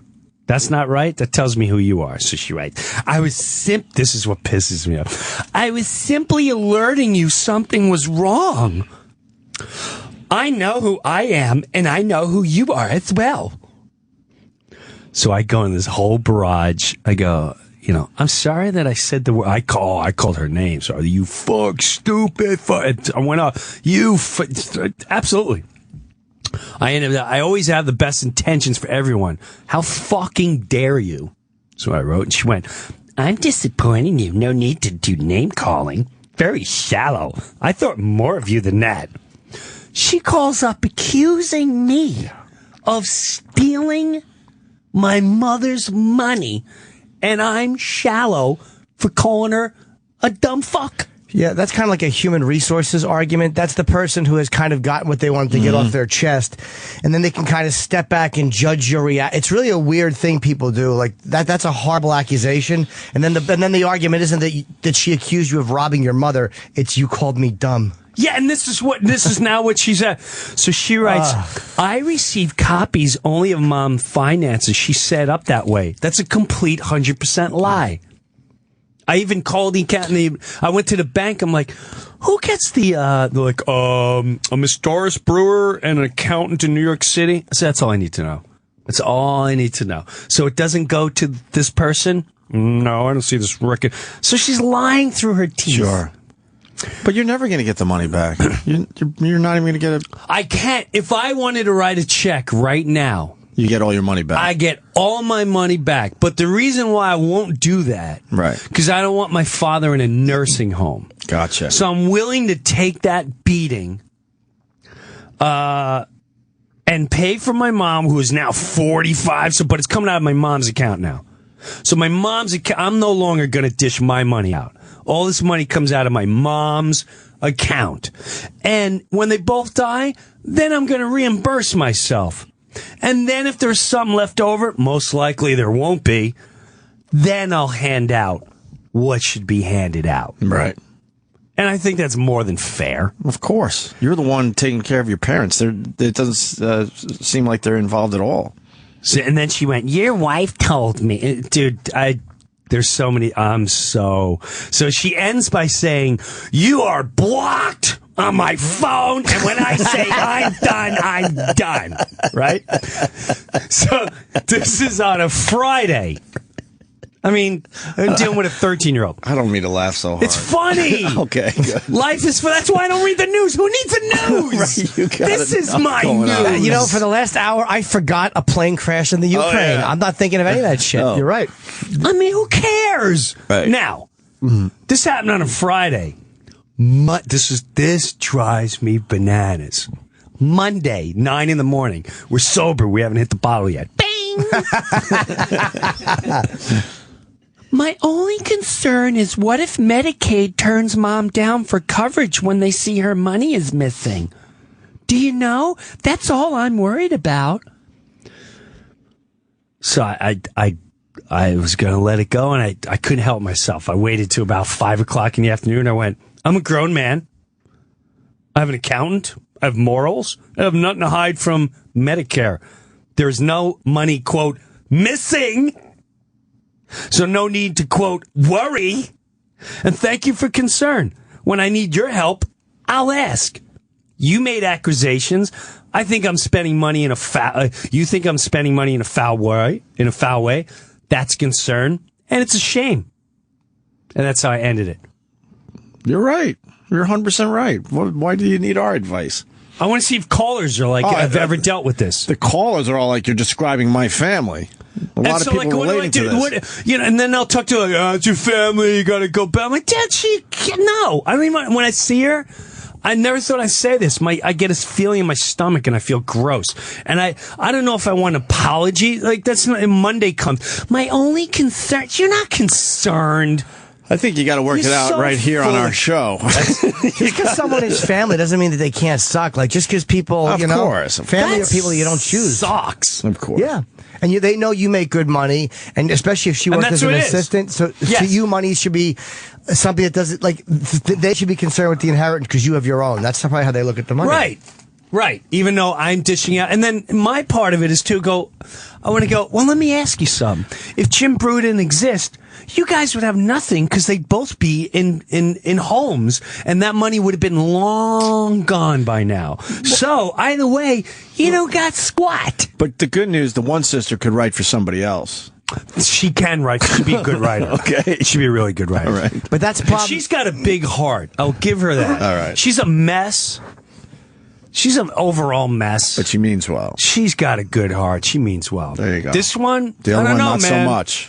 I used to think it was, I'm starting to think sneaky, conniving. You were pretty close to the other one. Manipulated. In the old days, I felt like you guys were really close. You and the other sister. Well, now, I don't know. Now I'm looking back and I'm reflecting. I'm like, And you're wondering a little bit. I wonder. There's a couple moves there. It's very shady. They see that money you make. They see, wow, he's just doing an hour of material making it. Like, to them, it's like, jealousy. Yeah, a lot of it. It's got to be for someone, a sibling that close, to know what they make on a daily basis. And she saw all my money. Yeah, so she's looking at it like, why are we paying for mom? Why mom's money should go to us, and you make so much, you should just be taking care of her. That's probably the underlying thought. Right, probably. Yeah, why should we pay? Unfortunately, it's not how it goes. Yeah. But you're wiping their ass and doing all this day-to-day stuff. That's like... That's like living in hell. Right. And you got both of them in your house while you have your own family. Yeah, get out of my face. Get out of my face. You go enjoy your wine on your back deck and talk about me and my family. Right. And it's almost like you don't need to do that to get your mom's money, because the time you spend with your parents, you could go out and do X amount of gigs and make the money that you'd be... Exactly. And neither one of them hang out with my mother or father. Ask. They don't even come over and give you an hour or two relief. Never. So they shouldn't ever. So they shouldn't have a voice in this. Yeah. Whatsoever. Exactly. Once in a while, my sister would be like, "I'm going to take Mom out to lunch," and and then complain about the bill for the next 9 months. Where are their dads? Are both of their dads dead? Goners. Okay. Was either one of them the World War II who died? Oh. No. It's Patty on Long Island. I give Breuer props. Did this with her mother and had all the same crap. Rich in New York. Sounds like you're describing my family. Lady Trucker in Ohio. They need to be declared as adults in danger so you have legal control of them. Jay in Connecticut. My brother was just fishing for his piece after our father passed. Yeah, that's what happened. It's messed up, man. You're describing a lot of families right now. Family dynamics are so fucking weird, and you can't get away from them. But it's not until there's money involved and all that, and then that's the shallow. Money. It's really sad. It's shallow. It's disturbing, but I've learned a lot. I really. It's the first time that I felt where I can. My whole life, I felt so connected with all my family, and this is the first time in life where, like, you know what? I could disconnect and just just take my little crew, hop on out of here, and we'll be just fine, because I got a lot of leeches here. Do they have spouses? Do they have spouses and kids? Who? Your sisters. They do, and I'm very close to them. But them I'd go, whatever. They do. I'm close with them. Well, that makes it I'm very close with them. But we're talking about holidays when I see them. Well, I can live anywhere if I'm going to see you on the holidays. Yeah, that makes it a little more complicated when you're really close to the kids, though. Yeah, right? but I'm on the phone more than I see them. Right. So it's not going to change where I live. This is typical Long Island family stuff. I don't know, man. All my Long Island came out to there. I think it's all over. They're all from Long Island. I moved there, and now both sisters, mother, father, in-laws, everyone's there. Everyone moved closer to you. Everyone's there. Yeah. I'm not saying it's because of me. Right. But they're all there now. I don't know how you deal with having both parents in the house that are at the end of their lives. That's got to be just unbelievable. Do you have time to relax ever? Oh, yeah. In your own house? I do. Listen, that nurse takes care of my dad. It's not like I'm sitting there holding his hand 24 hours. Trust me, she takes him a lot now. He sleeps over a house. She's a guy.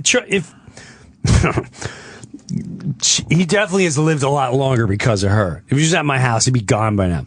And my mom, she's in assisted living, so yeah, she's back out of the house. Yeah, she can't be in the house. It's impossible. We can't take it. She's gonna do something that's gonna fuck up, like start a fire or do something. Yes, you just can't have it. No. Like on Golden Pond, when fucking Henry Fonda was trying to get a fire started. Yes. And he started it, and they threw the fish on the thing. Right. It's like, yes, but that's where she's at. We started hiding scissors, and because she'd open we'd start noticing, like, where's all her plates? She would throw the plates out. we'd find food in the closet. Like, why is there food in the closet? She just open and takes the garbage. Right. She'd walk into closet looking for the bathroom. I saw her one day. She's in the bathroom and she's messing with the knobs for the faucet knobs. And I go, Mom, what are you doing? She's like, I'm not stupid. I know where the kids hide my lipstick. She goes, they hide them inside the knobs. Oh, wow, I want some of that. Do you think they dream and then wake up and, like, that little baby bull, they just think that the dream is real? Oh, you just reminded me. Yeah, I think so. If we want, we can listen to some of this. Yeah, let's do it. Let's take a break. Yeah, let's take a break. I'll tinkle and have my little protein bar. And I'll find it. Let me look for it. Brewer's got conversations with his mom, so we're going to do that after the break. Absolutely and Jim Norton's Vice, not Advice, Vice show is starting tomorrow on Vice.com. Tomorrow, yes, but let's be honest. Any interview I do is going to pale in comparison. No kidding. With how fascinating this is. This is I could. Yes, because everyone goes through it. If I knew this about you beforehand, I couldn't pull this out of a person. This is just amazing. And he has all the details. Well, listen, I don't mind. To me, life is life. Why do we hide all the bullshit? Why do we hide all these privacy? This is real life. This is real life. I'd rather everyone know, and then there's a million people going, oh, Breuer's going through this too. We were the only ones. How old are your daughters now? 15, 12, and 9. We might have to talk about that as well. I don't know why we're killing you today, but it's That's fascinating. all right. This is way better than $250 an hour, which I'm doing now, so that's better. JimBreuer.com for all his tour days. He's going to be all over the place, so go there to find out if he's coming close to you. The guys have a dump on deck. They'll be right back. And now. Back to the show. Aren't you glad you didn't drive off that bridge? Jim Breuer just killing it today. that's right. I went to the bathroom during the break, and all of a sudden I just got so mad for Breuer. I was fucking grabbing my dick and shaking it really hard because I'm like, And then I got happy. This is so fun to stand next to. Open, he's angry. I go, because I'm thinking to myself, all the guy wanted was 1 week with his own family in Florida to get away from this, what seems like a nightmare in your house. 4 days. One lousy fucking week is all you ask from your sister. 4 days, $1,600. $1,600. 4 days. $1,600. Two of the days taken care of by someone else. We got to call your sister. She owes you money. Let's get the money from your sister. Not the $80 either. She owes you a good solid $400 or $500. I'm not going to take money from her. It's long gone. You know where it's at? It's at my other sister's house, and they partied all their balls off. And a box of wine. That's right. A few boxes of wine. It's already peed and shit out 400 times already between the two of them. So you want to do a little news now, or you want to continue down? Yeah, let's talk about the Kardashians. Iran. How about the Kardashians? Oh, they're my favorite. I'm so inspired by all that talk. What they're doing for us now. Breuer went through his phone and he found a conversation with his mom, and just the notes you've been taking about this conversation, are amazing. And they're just putting it on a CD so everyone could hear it a little better instead of play it through your phone. So it should be here in just a few minutes. There's the FBI involved and all. Wait, it's already been put on a CD? Yeah, they're putting it on a CD right now. How do they get the audio? Jimmy mailed it. I emailed it. And you know what's great too? Emailed it to This Sam, is really and now good too. See now. Burning it to my a one disc. sister. This is how I caught my other sister in a bunch of lies because she's all about like I don't talk to anyone about it. So my one sister was totally neutral. She's like the one that watched my mom. She's like, I don't know what's going on. That's one from Florida that doesn't. I don't know what's going on between you and Dora, but I have no clue. I just know something's up. And like, you're in her backyard drinking wine every day and you don't know nothing. Can I please get the dun, dun, dun, dun? Right. You're so full of it. Dun, dun, dun, dun. So one day I throw out the fishing pole. I'm like, listen, I'm going to go see Mom for a little bit. I know it's 9 o'clock. I'm like, I'll totally come with you. Great. As I pull my long beard. Now I'm in the car and I'm like, so, what, I don't know if you know what's going on. She's like, and I recorded the whole conversation. Jesus, Jim. Now that I know I can record conversations, oh boy, I'm having a field day in life.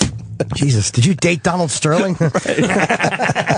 Hey, he knows about Donald Sterling. That's good. And as it went from I don't know anything to okay, she did bring it up. Okay, well I really have no. All right, so she did show me the bank statement. And I was a little shocked of how much money was in there.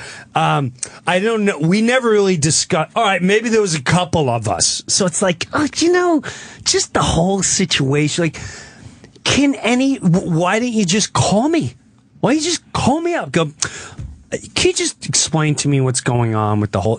Absolutely. Let's talk about this. Yeah, let me explain everything again, even though you had wine and don't remember anything and you're delusional, but let's explain it again. Here's the situation. I spent this much money over the last couple of years because Mom claimed she had no money, but she was hiding it. So now that I found it, we're going to liquidate everything. We're going to pay for Mom. We're going to pay for Dad. And in the meantime, maybe reimburse a little Jimsy money, which I'm full allowed to do. And when that's done, if there's some money left, then we'll disperse it. But, I wouldn't count on it. We'll just call it that.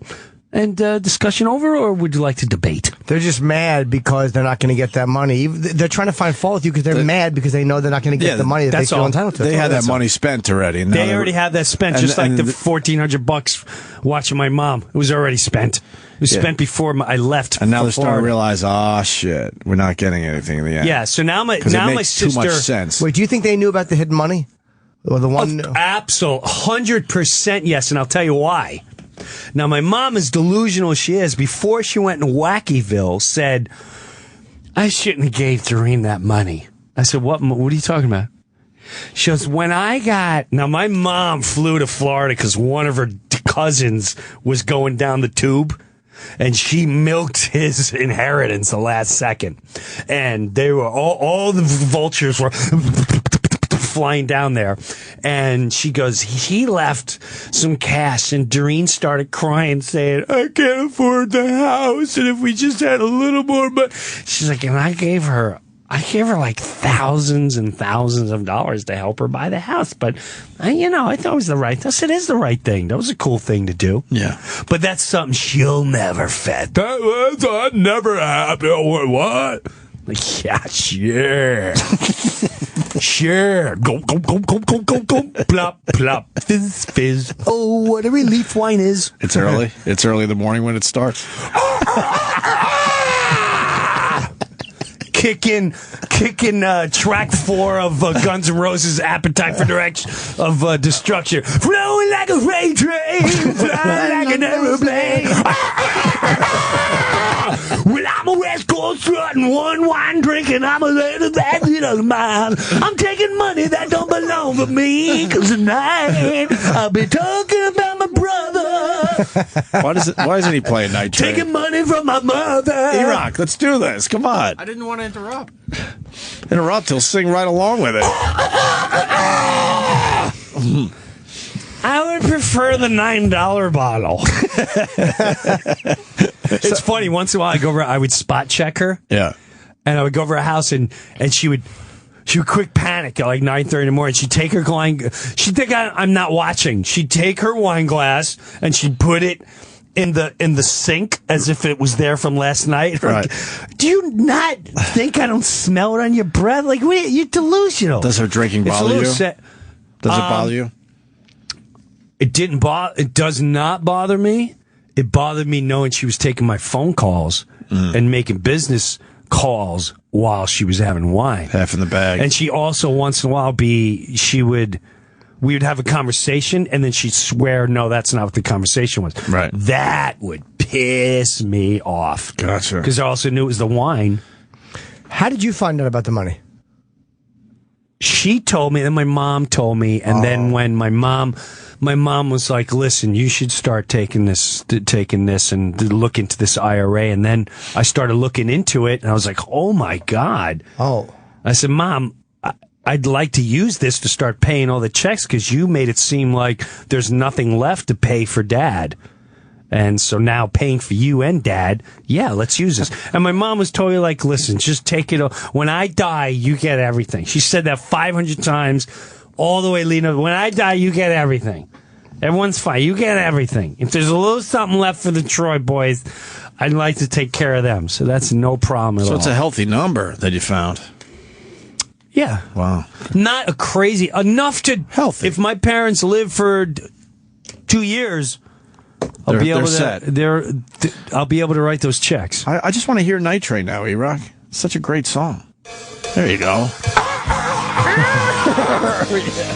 Where's the bottle that's unopened? Let me get my glass. Let me get some ice. Ice. Oh, hi, Chardonnay. Let's take a look at Mommy's count. I don't trust my brother. You know how many bottles of wine I can have with this IRA account?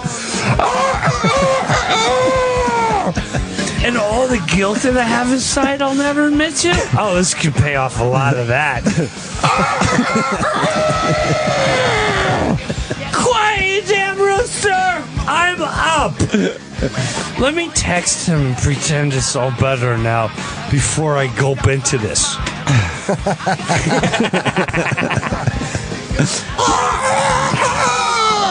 That's irritating. Oh, man. Your life is exhausting. It's entertaining. It is entertaining. It is entertaining. That's true. Where's the Good Lord, conversation? we've been Where's the yakking audio? for 2 hours? Yeah. I told Jimmy this is what you do too. He knows, obviously. When you get into a groove and you start telling your stories, the best thing you can do is just get the fuck out of your way. It's amazing. So, all right, we're going to listen to this? Yes, but this is all right. So listen to this. All right. We just don't have a copy of it yet. Oh, you don't? No, I don't know why. Who's running? Sam's probably doing something. Yeah. Let me I ask you this. I think they're boosting the audio, making it sound all nice, Okay. nice and pretty for everybody. But it's going to be a conversation between Breuer and his mom, who's obviously losing it a bit. It's so great because at one polite. point she said she doesn't trust. It's burning right now. Okay. She said she doesn't trust my sister. Really? And there's one point where she calls my sister Big Mouth. It's really fun. She goes, I'm not against this is I want Jim's natural reaction. God, but I love this. This is so personal. the conversation that you're first going to hear is when my mom went to Florida. She put in a loony bin. They find out she's got a urinary tract infection. So she got another urinary tract, which explains some of her nuttiness. Now, I know she wasn't cleaned while I was away. You have to clean them. You have to. Because they're incapable of cleaning themselves the correct way. And again, not my sister's fault. She's not prepped for that. She's not a nurse. It's fine. I have no bad feelings whatsoever for that one. So when I got her out, and now she's in assisted living. So I get this. We move her into assisted living.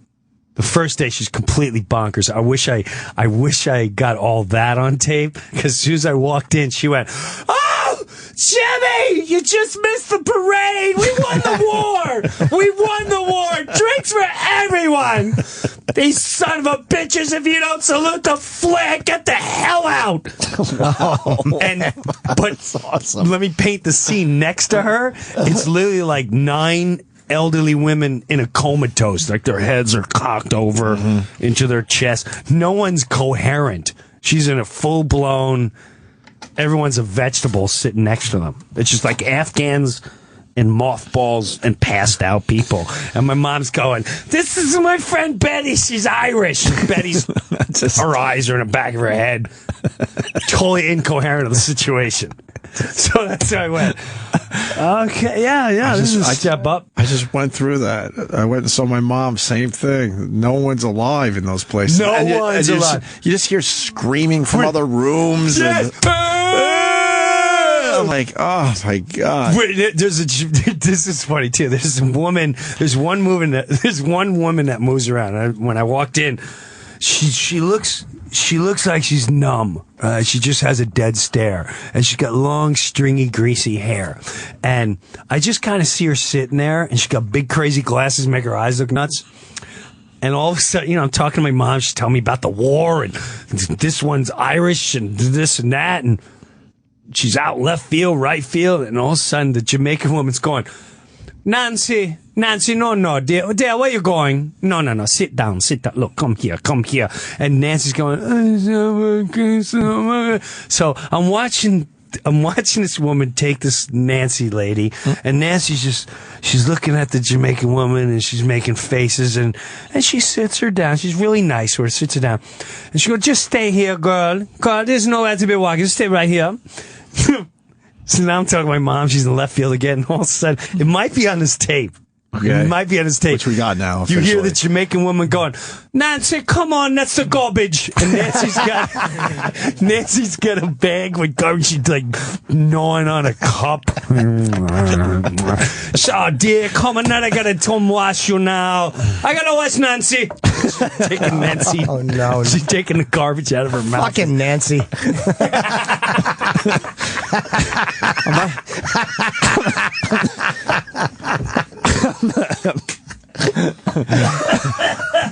I'm not saying it's right, but you almost understand why they beat a few. Of course. Because they're out of their minds with what they have to deal with. They're out of their minds. And they're all Not being right, but and they're all being accused. And right. my mom's like, someone took my fur coat. So the fur coat is at my house. I got everything at the house. Son of a bitch just came in here. But they now have to take those complaints seriously, even though they're from out of nowhere. Yeah, no, we know, and that's another thing. You can take advantage big time. Because no matter what they say, you just sit there going, well, you know she's out there. Just make the crazy. Yeah. Right. Whatever. Oh, she told me a couple times, she went, the one nurse, she's so rough to me. This is what she said. She goes, I had a hard time getting out of bed, so she punched me. Well, she punched you? Punched me right on the side of my head and my jaw, and I could barely move my... What? And she's trying to move her neck. It hurts to do this. So for a split second... You want to kick someone's ass. Yeah, I'm like, maybe she did give me a little whack. And I'm looking at my mom's face, and like, all right, hold on a second. You're 88, you weigh 90 pounds. Right. If a big Jamaican woman punched you, you'd still be laid out. Right. And you'd be drooling right now. And you have a big black and blue welt in the back of your ear. If I stub my toe, that thing's black for a week. This woman wound up and punched you in your head while you're sleeping. Right. Doris, get out of bed, you bitch.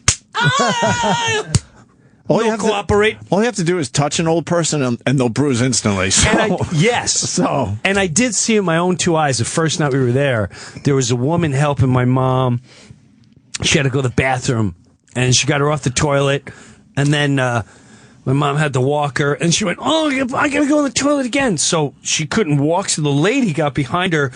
And Sue sat it down. She went, she pushed me! You fucking pushed me! And I went, easy.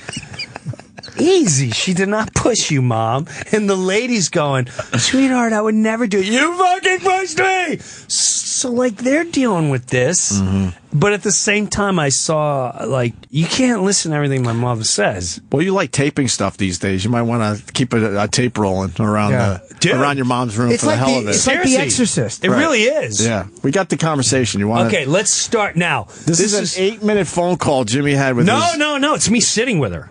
Oh, sorry. I'm sitting with... Now, I walk into... This is after she was locked up. This is her second... Now she's in assisted living. Okay. So we moved from... How many days after the parade?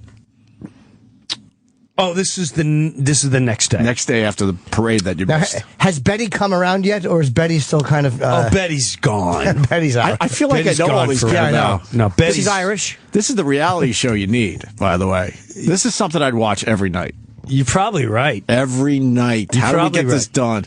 But people would think we're just awful people. No, I don't think so. As long as you just keep it real and you talk about the issues that you're dealing with. Put it on TLC or a channel that at least shows really harsh, like, Let's stuff. start today. But I don't want any message at the end. Wait. Let's put it on your YouTube channel. Yeah. Let's go. I'll start it today. I'm taking my mom out tomorrow, but we need You should film the whole thing. You know, I mean, if you don't care, people would watch that shit. I don't. Because it's amazing, and a lot of people I'm not doing anything. You need to know. You should watch this. You should know all the struggles you're going to go. There's no courses on, listen, when you're older, you may lose a parent, be ready to lose a parent. That may not be concerned to you. However, you'll have vultures in the family, sometimes your own siblings, that because of the money, greed will take the best of them and their alcoholism and accuse you of doing things with the money because they're the ones that really want the inheritance to maybe dish off because maybe they live in a life of guilt. Wow. And most young people don't realize that eventually you will wipe your parents' asses. Or you get that phone call. I mean, neither one is good. Or you just get the phone call. Hey, listen, you're an orphan. What? Yeah, accident, kid's out. That's your... Right. Eventually it happens. All right, here we go. Here's the phone call with Brewer's mom. I'm walking into the assisted living. This is the day after she had a parade and we won the war. And Betty's her new friend from Ireland.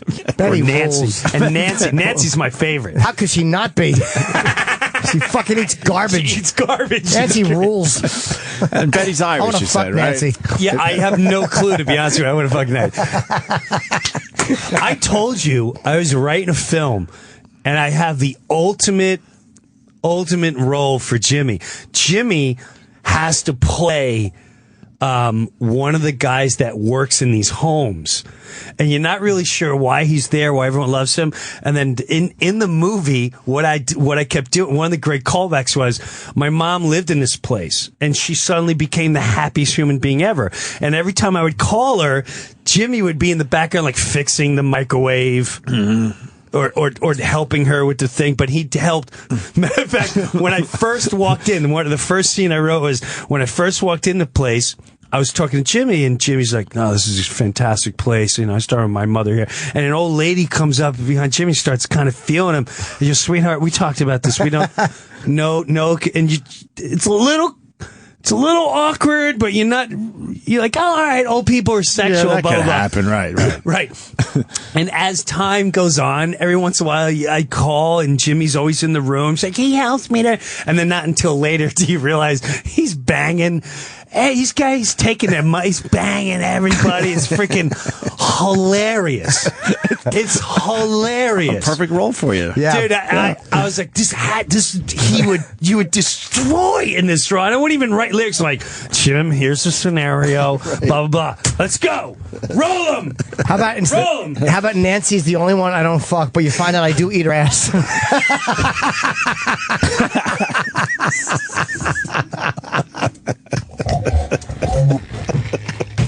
So wrong. Can you write that in to the script, you think, or it just went to a different rating, but I think it's still sellable. I think TLC will pick it up. A Lifetime movie, baby. Jesus. This week on TLC, right. What's going on in assisted living? Betty's ass. I always usually wait about 2 days after she eats the garbage. Yeah. Yeah. You see us being interviewed. Nancy's just smiling. I'm eating Velements one after the other. Let's get this phone call going. It's going to take a while. Okay. So it's the day after the parade. Now, and you walk in. I haven't listened to this herd thing, but I'll explain to you. All right, here's the lunacy all around. Right. I walk in. My mom is sitting next to a whole bunch of people. They all sit around by a TV, so that's what you hear in the background. And she's not up in her room. And she's like, oh, God, sit down. Okay, so this is where she first starts telling me sort of like this is an FBI job. Okay, so this is what you first hear. Okay. Okay, let me hear this. So while no one knows what's going on, I can tape them, right. and I can help you and give you the tapes. I got you. Okay. All right, now stop for a second. I got you. I love that. I got you. Because she's crazy paranoid, and I'm trying to, because I know she's going to be here for a while. Right. So she's pointing to a couple of the nurses going, that one you got to look out for. And she told me that the walls can hear you. Right. So right after she started saying that, I went, listen, everyone in here, I hired. I hired everyone in here to look after you. Nice. And I said, and I'm taping everything so we can use this information in case anything happens to you. So this is where the conversation picks up. So sometimes you feed into a little bit of craziness just to kind of make them relax. Yes, because she'll start, I don't want her, she'll point to like a black woman, and I don't know if it's because she's black or just in general. She's like, that one, you really got to look after for. Meanwhile, she's the sweetest one there. But I don't want her to, like, I'm sure they deal with it all the time, but I don't want that because she might get a little kick or a little extra finger off the yo-yo. You know what I mean? You the tapes. I got you. Okay. But we have to know somebody in the FBI, and they have to be real and quiet and know who we are. They'll know who we are. Yeah, probably. They'll figure it out. Don't you think? I hope so. I don't trust Surian too much. Not now. Why not? That's your sister. That's my sister, who right now I don't trust. Just saying.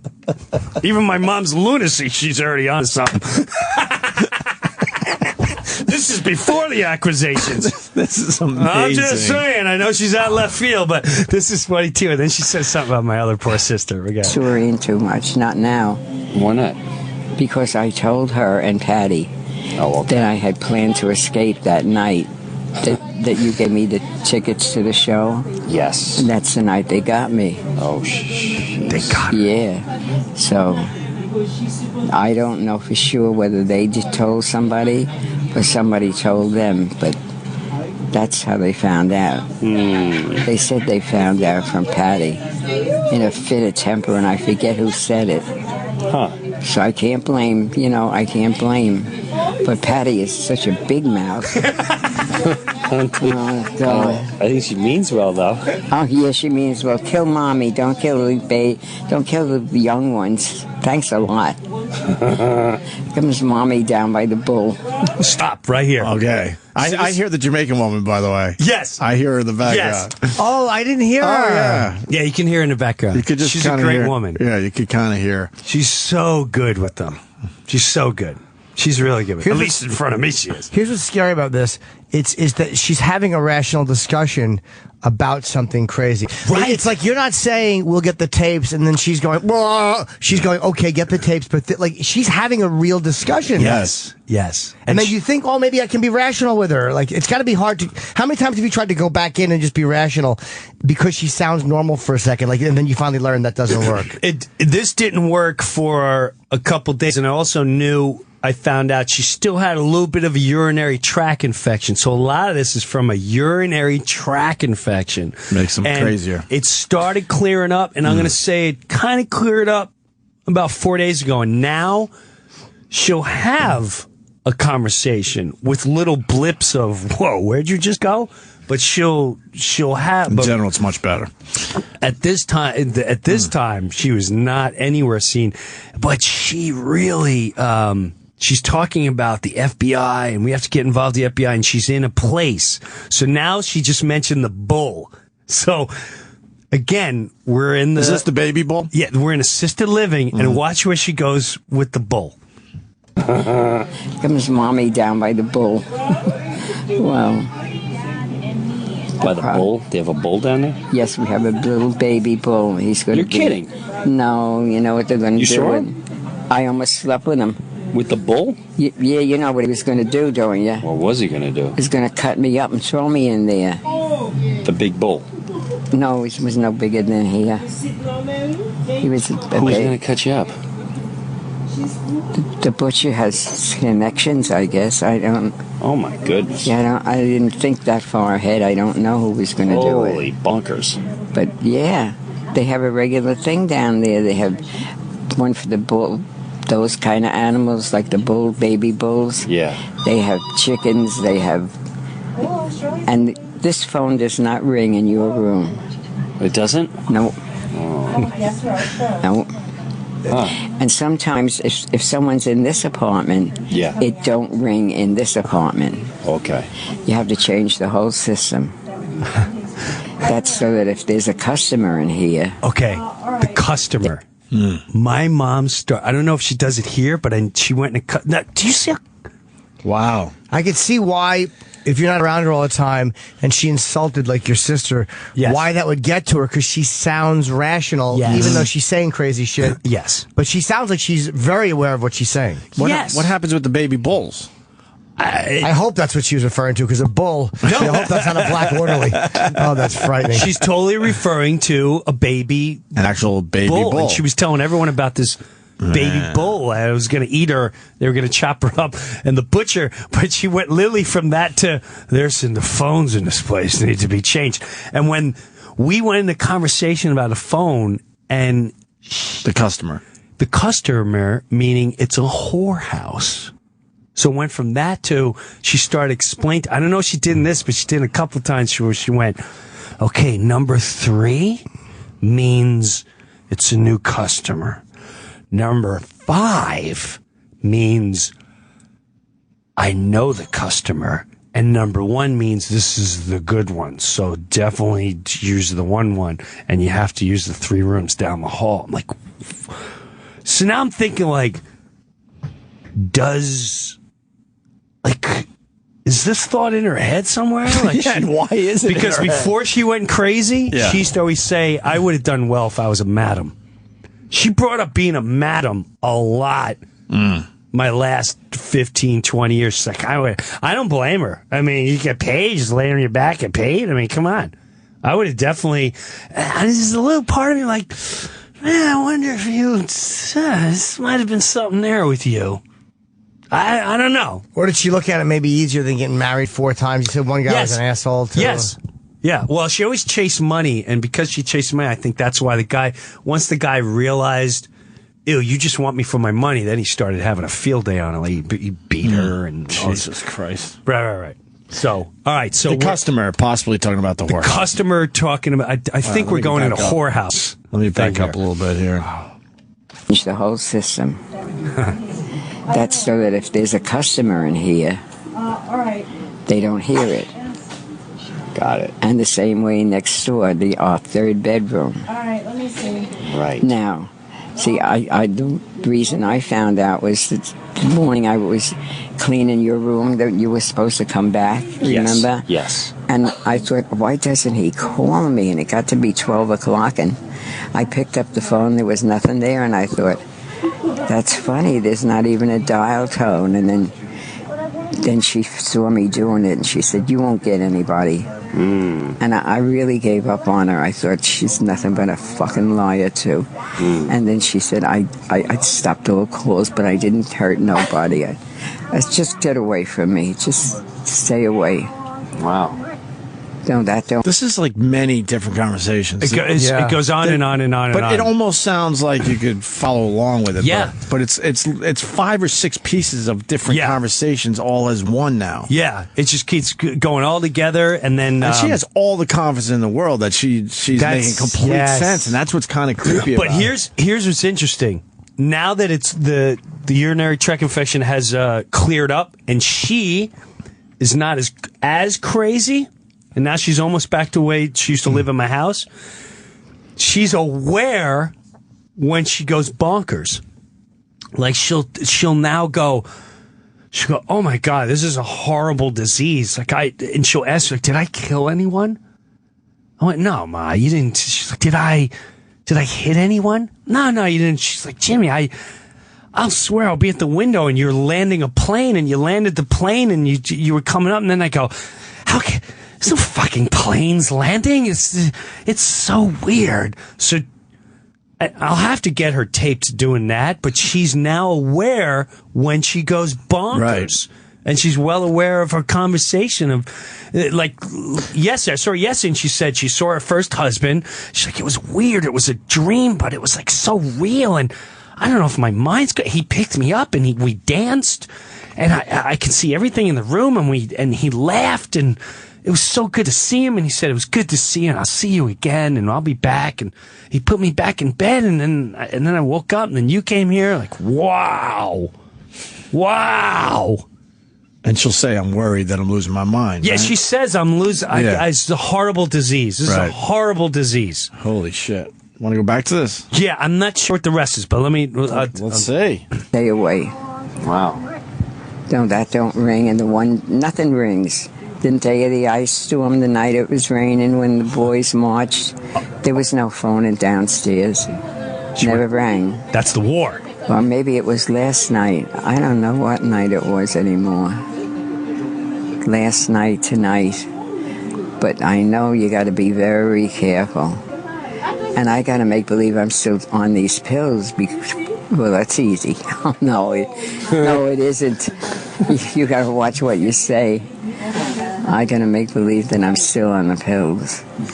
So just when you're going out and everything, and if Dee says, let's go take Mom, say, no, I think she's better. She likes to stay home alone. She feels safe. Okay. Or something. Okay. But make sure there's nobody in the house with me. I'm going to get me a great big bulldog from Barbie. That's a good idea. To sit there and watch. That's a great idea. Bulldog. I think that is a great idea. I don't know if cats have hair, don't they? Yeah. Yeah. Oh, yeah, all right. She's looking right, at someone's she can- shoes. Huh? She's looking at someone's shoes and thinks it's a cat. Oh my God! But did you? I mean, she went Fascinating. from. Then she was in the war strike Right. when the boys marched home in the ice and the snow, and It's all glimpses of memories. Yes. That just pops into her mind, and that's Right. what she's talking about. it's like surfing your mind. Exactly. That's what it is. if every thought you've had or experience Right. you've had was written down on a piece of paper, and then someone just walked into the room with a leaf blower and and then you're just kind of grabbing like little random Right. bits. It's Yeah. interesting to hear. The confidence is what's creepy. Right? She's right in there. She's right in there, and she knows She it. thinks she's making complete sense. Yes. And so, yeah, she just saw something on the floor, and she went, "Oh, there's cats! They let cats in here." And it was like the bottom of a chair or something. Yeah, all right. I'm going to give you a big All right, she can have her... Don't tell anybody, okay? I'm giving you half a banana. I'm telling. So for dinner tonight, drink water. I'll tell Dee, can I please have a dog because I need a helper. What kind of dog? I don't know what kind you think. I'm going to tell you something. Mookie was a good dog. Mookie was a great dog. He was an army dog. He was a Navy dog. He was? Yeah. That's right. My dad. Okay, now. I remember you talking about Mookie, so I know that's Yes. real. So, what's up, Charlie? Who's Charlie? Charlie's my friend. He's driving up to Maine right now. He's listening. Oh, He nice. went, What's up, Charlie? Crazy mom tapes. I love this. Get up there safe. We'll hang when you get. Charlie's great. He's a good hang. But anyway, my dog Mookie. But she went from Mookie to, he was a military dog. Now, her first dog she ever had was this military dog that her father got somehow. Right. So that was a great description, Jimmy, a leaf blower of memories, and she's just plucking each one. So this is a perfect example. She went from my dog, and it was a military dog. She went right to her first. Which is I think it's kind of cool what this dog is. It's a military dog, and she talks about how it used to always attack anyone that bothered the baby or something. Dog. He was? Yeah. That's right. My dad got him out of the Navy. What did you want? Me? What kind of dog? I think I want a German Shepherd. Okay, that's what Bobby raises. Yes. We'll get two. Get two of them. You want? Yeah. It might be too big for you. You know who'd be a good dog? Like what Paul and Christina have. That white. Oh, yeah. What's the name of him? Yeah, but Patty has one. That's Pat. Yes. What's the name? What's his name? Bought two dogs like that. Almost like that. I have no clue. She's German. But she does know my brother. Their names. Right on. I know His name is Duncan. You want banana? Can you eat laying that low? You better try eating it first, Jim. Oh yeah. You want me to test it? I'll test it. She wants you to be the That's very funny. They came with food. She's like, "Oh no, you eat that first." She wants you to taste the food. Wait, before I take a taste of this. Oh, is that great? My son's here. He's going to die first. Right. And then I could give the money to my sisters. Wow. Isn't that crazy? I would listen to this all day. Right? This has to be a Let's make the show. a web series or something. Let's make it. I'll start tomorrow. If you tape your mom, I'll tape mine. Let's do it. And we'll play it once a week. Mine's about a year behind yours, I think.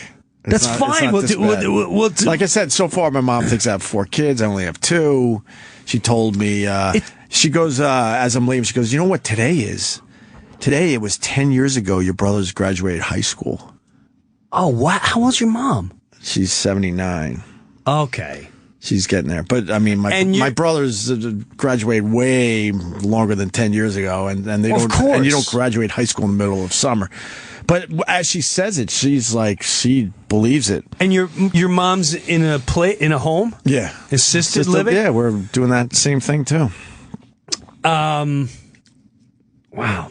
And she'll get worried. She'll be like, "Yeah, I think my mind's going. It's really bothering me." My mom will say She'll tell that. the same stories 3 or 4 times. She was never like that whatsoever.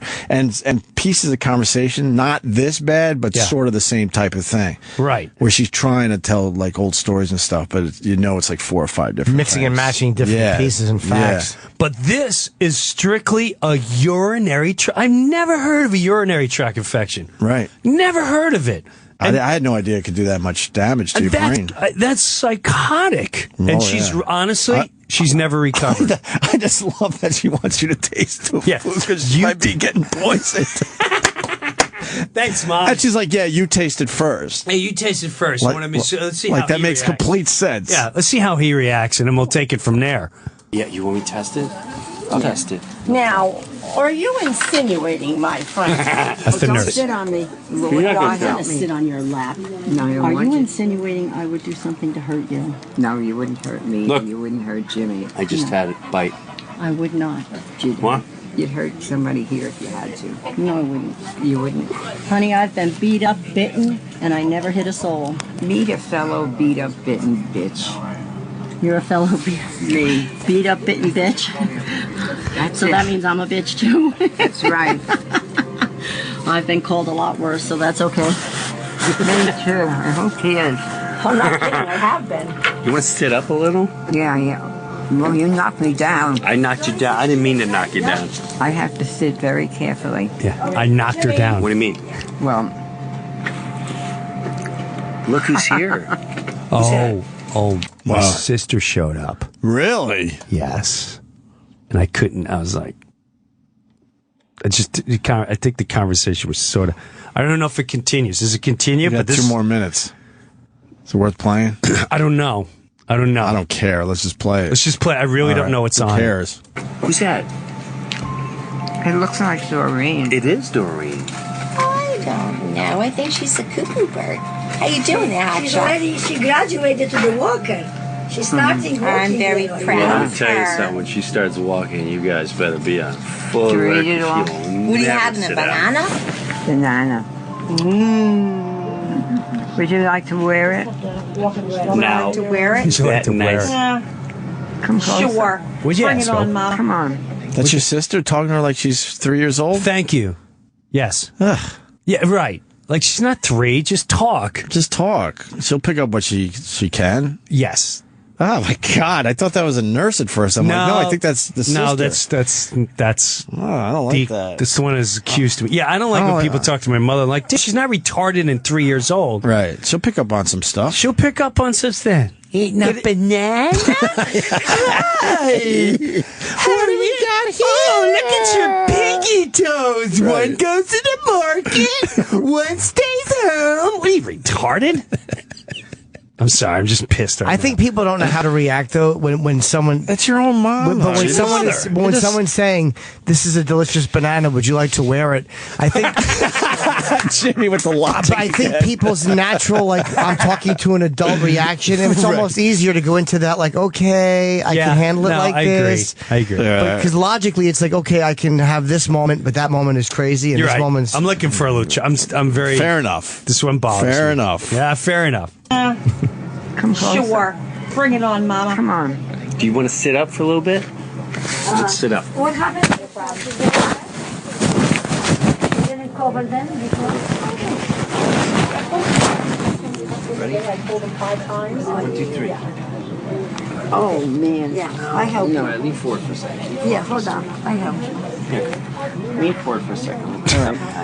Yeah. Doris, Yes. would you mind if I help you a little bit? No. No? Okay. No, she's 1, my 2, 3. chick. She's the best. 1, 2, 3. Good girl. Okay. A little bit more, maybe. Yeah, a little bit A more. little bit more. Okay. 1, 2, 3. Pick that high knee out. Hey. Okay, good, good. Better? Yeah. Sure? How much time left? Still there, but it's better.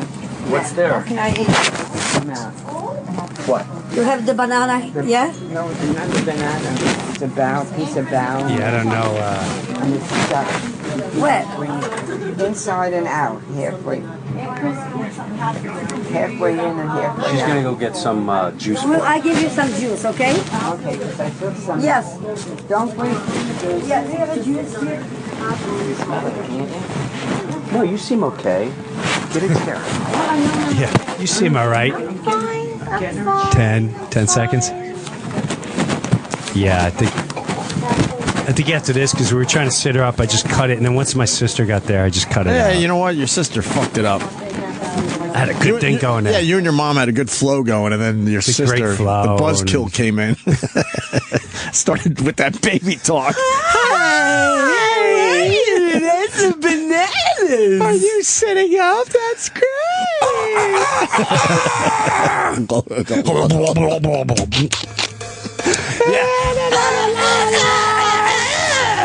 You want something now? Let me take a nap first.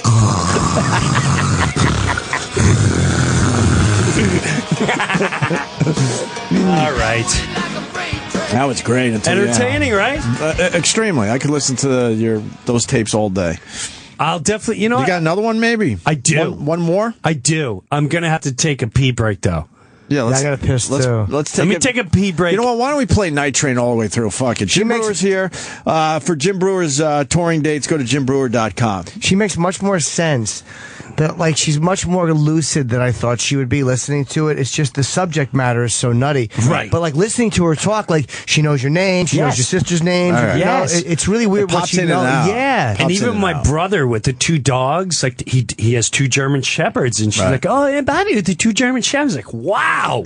So it's like she's out in Looney Bin. It's a big cloud, and all of a sudden, she comes right through the cloud. She goes, "Bobby, 2 German Shepherds," and then she's like, gone again. wow, Right. you're right on target right there. Crazy. It's not so. I It's wonder not if so. they'll- I wonder if they'll be able to figure that shit out. You know, Sure, DNA, they'll fucking fix it. especially because you got, especially because you got spurts where she's right there. So I wonder Right. if somehow they can figure that shit out. I'll record her now, which I often do. I have great conversations with her now that she's out of that Urinary world. thing, right? But she still has her wackiness, but she's much clearer now. All right, maybe one more tape of. I'll look for it. I'll go to the bathroom. I'll look. 3 men, 1 urinal. Let's hit it, boys. And don't forget Jim Norton's Vice show, not Advice show. My Vice show. The tomorrow. Vice show on Vice.com. Make sure you take a peek at that. But first, it's Night Train. Right now, right? Hit it. Yeah. More with Brewer. Stay there. So what the fuck are these two supposed to do? Just pretend like nothing ever happened? What do you call this fucking show? This is Bush League, guys. This is fucking Bush League. I don't even be part of this shit. All right, fine. Welcome back. 5 at a club instead of 1 theater. Well, eventually. You know, it'll make sense, and then we'll get you in there. No, I just wanted to give a boring explanation about my schedule. There was no need for that. Who cares? I think I say that. Gives a shit. I was just in Huntington. I stopped off at FH Riley's, and I passed the Paramount, and Stephen Wright's going to be there. Wow. We had Stephen Wright in here once. He fucking was. No, he's in a couple times. He's been in a few Yes, times. more than once. Maybe I wasn't here for one of them. I love him. People. It's funny. The movie Half Baked, right, brought a whole different awareness to him. Like we grew up with Stephen Wright. Oh yeah, and still think he's one of the most brilliant comics to come. Right, and but right after Half Baked came, his notoriety started like, just kind of fading away. He wasn't in the limelight as much. He wasn't, and I remember seeing him in Boston. He was like, "Jesus, that movie just kickstarted everything." He's like, "People know me as a guy on the couch." I thought about this too. If Chappelle doesn't care about the money, but I wonder what a tour like that would be, where it's just the half-baked comic tour, and you'd have Chappelle. That would sell out everywhere. Me, Stephen Wright, and Harlan Williams. Right. Wow. Half-baked tour. How about you do it out, Chappelle? Oh no, I would never. I would never. No. You know how many people? But no. But you know how many people I've said, "Hey, you guys do?" I'm like, no. Right. That's Dave's beast. He's the nugget. It's his gig. You guys talk? Take 90%. Right. You guys talk? You and Chappelle? I just saw him for the first time. I was really listen. I'm not gonna. I was a little hurt that he didn't reach out or talk for a while, because I always thought of him as something more than just the guy I knew him before he blew up. You guys had projects together too. Yeah, we buddies. had buddies, and we hung out a lot, and we talked a lot, just about life. I consider him a very close friend off the stage as well. And I didn't hear from him for a while, and I was, there was a little part of me that was hurt. But I also understood him, and I think I know him well enough when, it's not personal. And then I played Toledo a couple months ago, and he was in the green room waiting for me. I'm not gonna lie to you, it felt like seeing my brother coming to visit me. It felt really good. And he's like, "Man, come see me at you got me around Radio City. I'm playing Radio City," and so it was really good to see him. And we talked, we laughed hard, and we caught up, and it was really good. He's doing well. Seems like he's in a good place. He's in a great place. Yeah. He's in a good place. It's nice when you feel like picking up some money just to go do Radio City for 10 shows. 10 sold out shows, right? And I got to be honest, I don't even think it's about the money. I just think it's about, I want to do shows, and I want to do it my way. And I want to, I'm going to see Radio City. Is there still demand? 9 shows at Radio? It was 9, wow. I mean, that's nuts. That's berserk. How many people for Radio City? 5,000 or 6,000. 5,000 or 6,000. He did 9 of them. Yeah, that's crazy. Oh. It's like probably close to 3 gardens. That's 3-4 garden shows just completely sold out, and no one's gonna leave that show going, he's all right, right. It was good seeing him, and they leave. No, I mean he's one of the greatest. He really is, in my opinion. How many years had you not talked? I'm going to say about 3, 4. Whenever that whole thing went down, right, we talked up to maybe a year later, and then I didn't hear from him at all. But it seemed like he really disappeared, though. He had a lot. People forget that he was a kid. He came to New York. He was a kid, right? And I actually was in the audience for his first Letterman appearance. And I think he was like 7. I want to say he was like 17, 18 years old, right? People forget too. Yeah, I mean, he was also Comic Relief, right? And when he was on Comic Relief, I don't know if it was Whoopi Goldberg or whatever, they brought him back out. That's never been done ever in the history of ever. And they say, "Man, bring that kid back. Who's that kid? Bring that kid back out." And they brought Dave Chappelle back out. I remember being young and I was so excited for him when he got Robin Hood, and me and my wife sat there like giddy kids, like, "Oh my God, Dave, this is so exciting."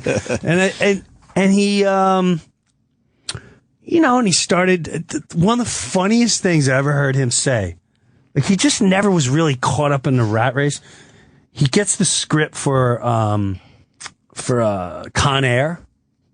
And I said, "Dave, oh my God, this is sick. This is like Nicolas Cage." Like, "Yeah, man." He's, "Oh my God, what's the script? How's your role?" And he goes, "Dead nigga, page 49.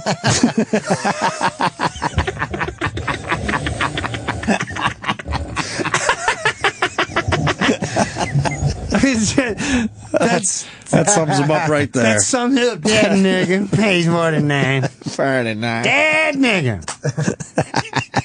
Kill the nigga." So funny. Oh, that's great. So yeah, it was good. It was really good seeing him, man. It was really, really good seeing him, and I think we're going to see a lot more. Did you go to Radio City?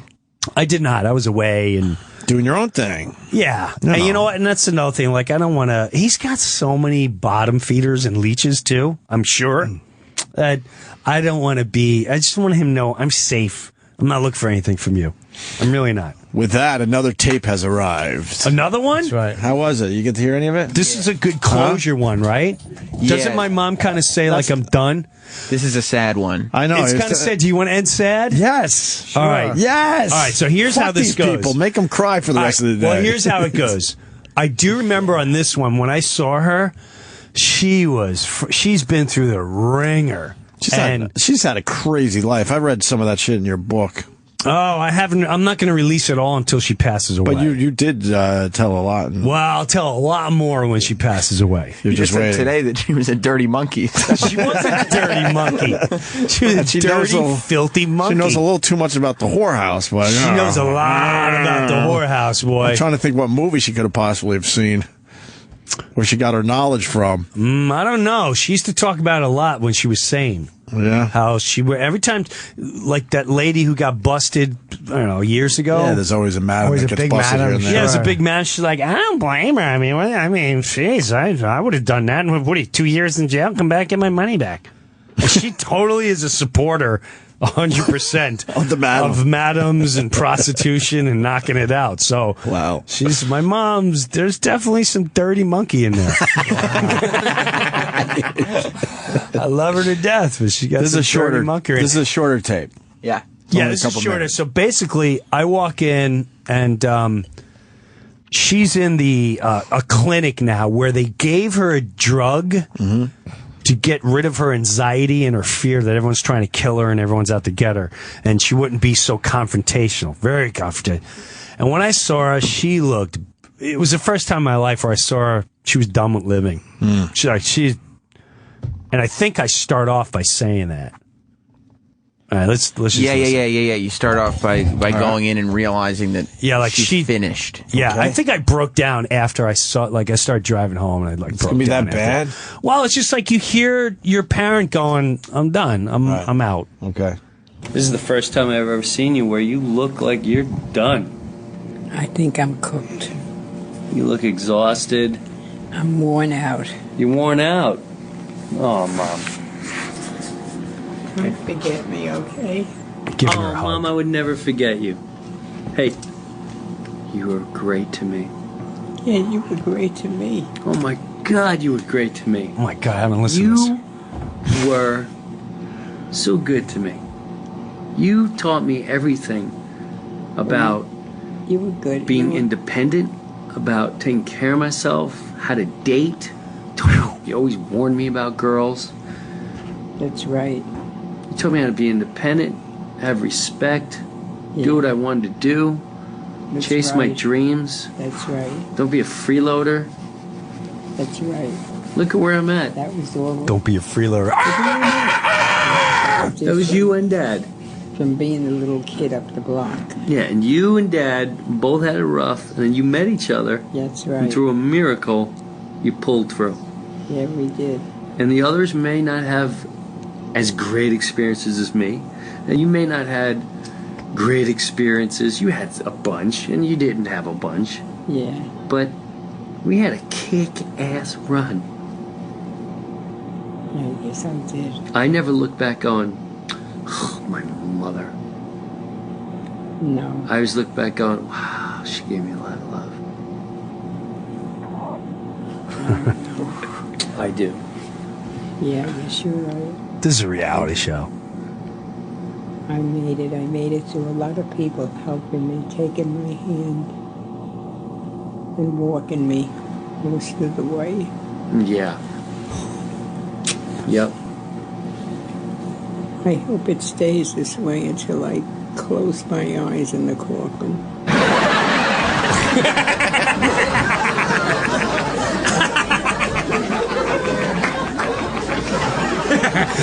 I didn't see that coming.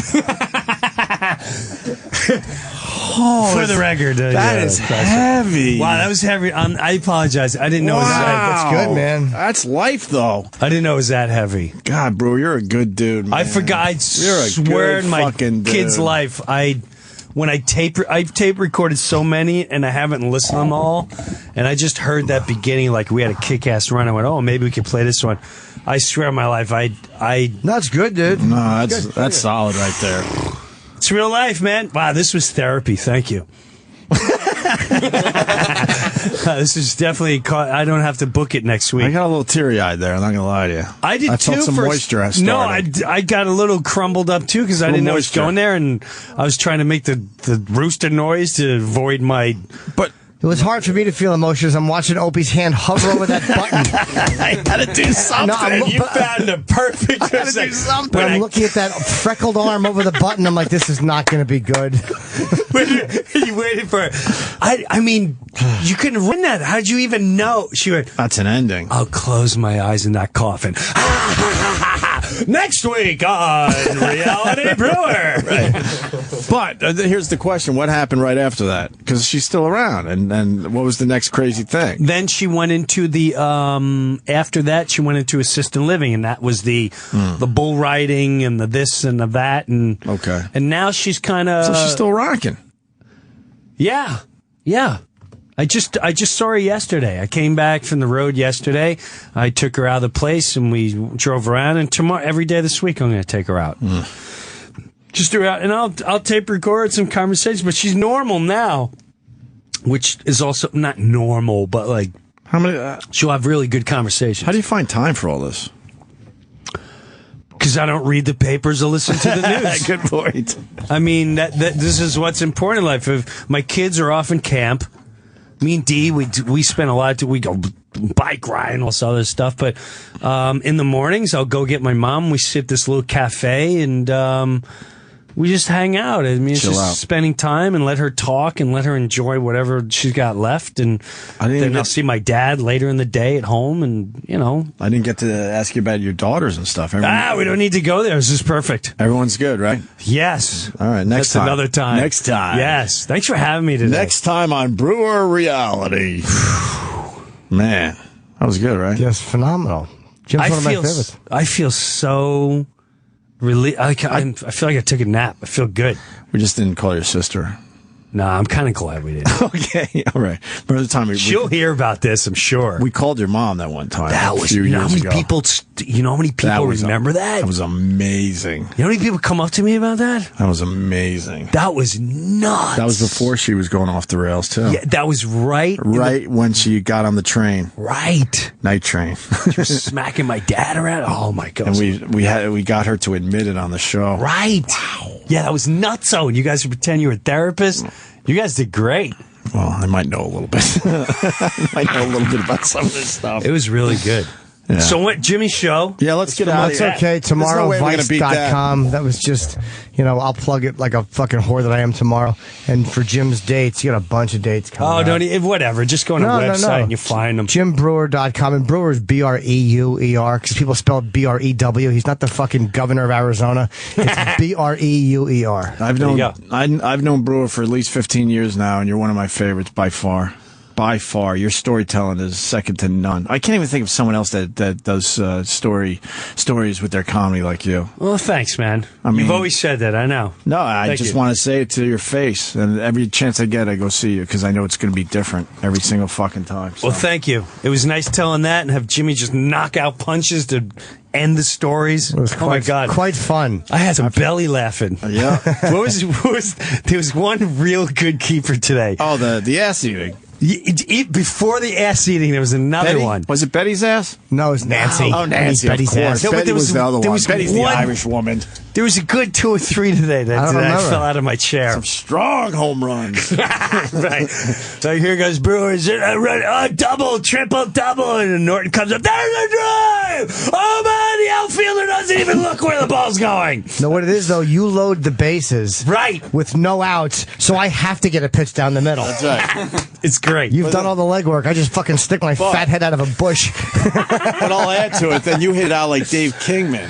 When Dave Kingman would hit a home run, holy fuck. It stayed hit. He would strike out 1,000 times a season, but those 30, 40, 50 homers were always amazing. You remember Dave Kingman? Of course I do. That fucking guy would fall down, he would swing so hard. I was just going to say. And as a Mets fan, you loved it. Well, you hated all the strikeouts, but it was all worth it when you got to see an 890-foot fucking home run. And that's all destroyed someone's car in the parking lot. And that's all you had as a Met fan back then, because they were so bad. All you had was maybe Kingman will knock out one of those balls today.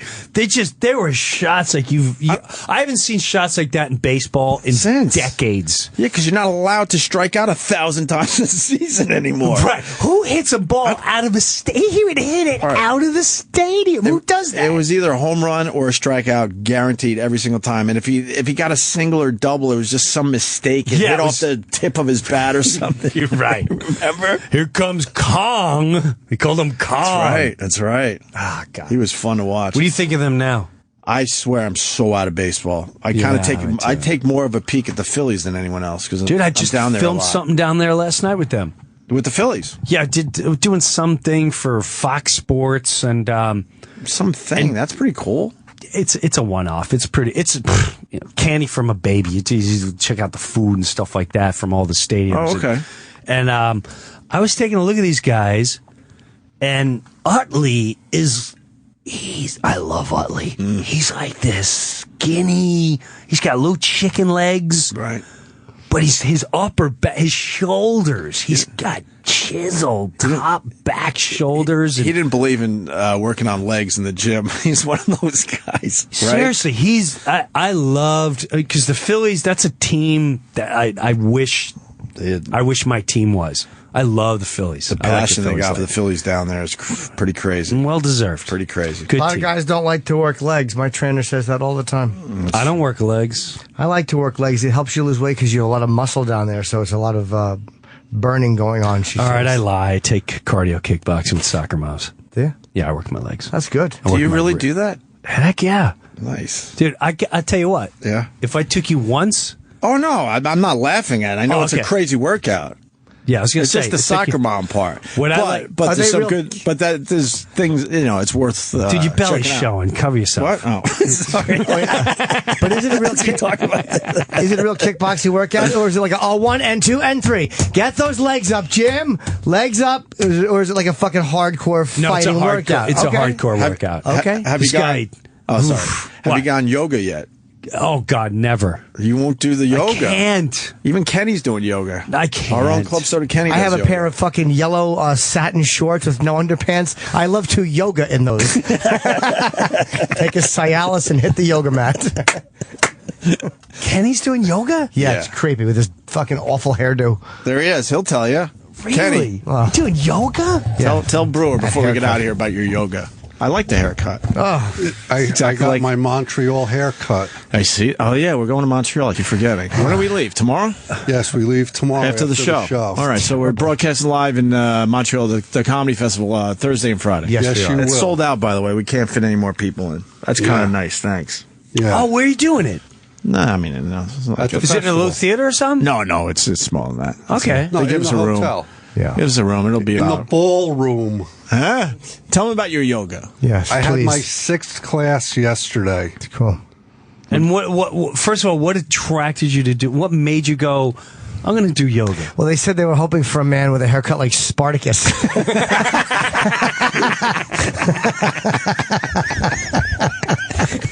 Just sign up immediately. Yeah. He goes, yeah.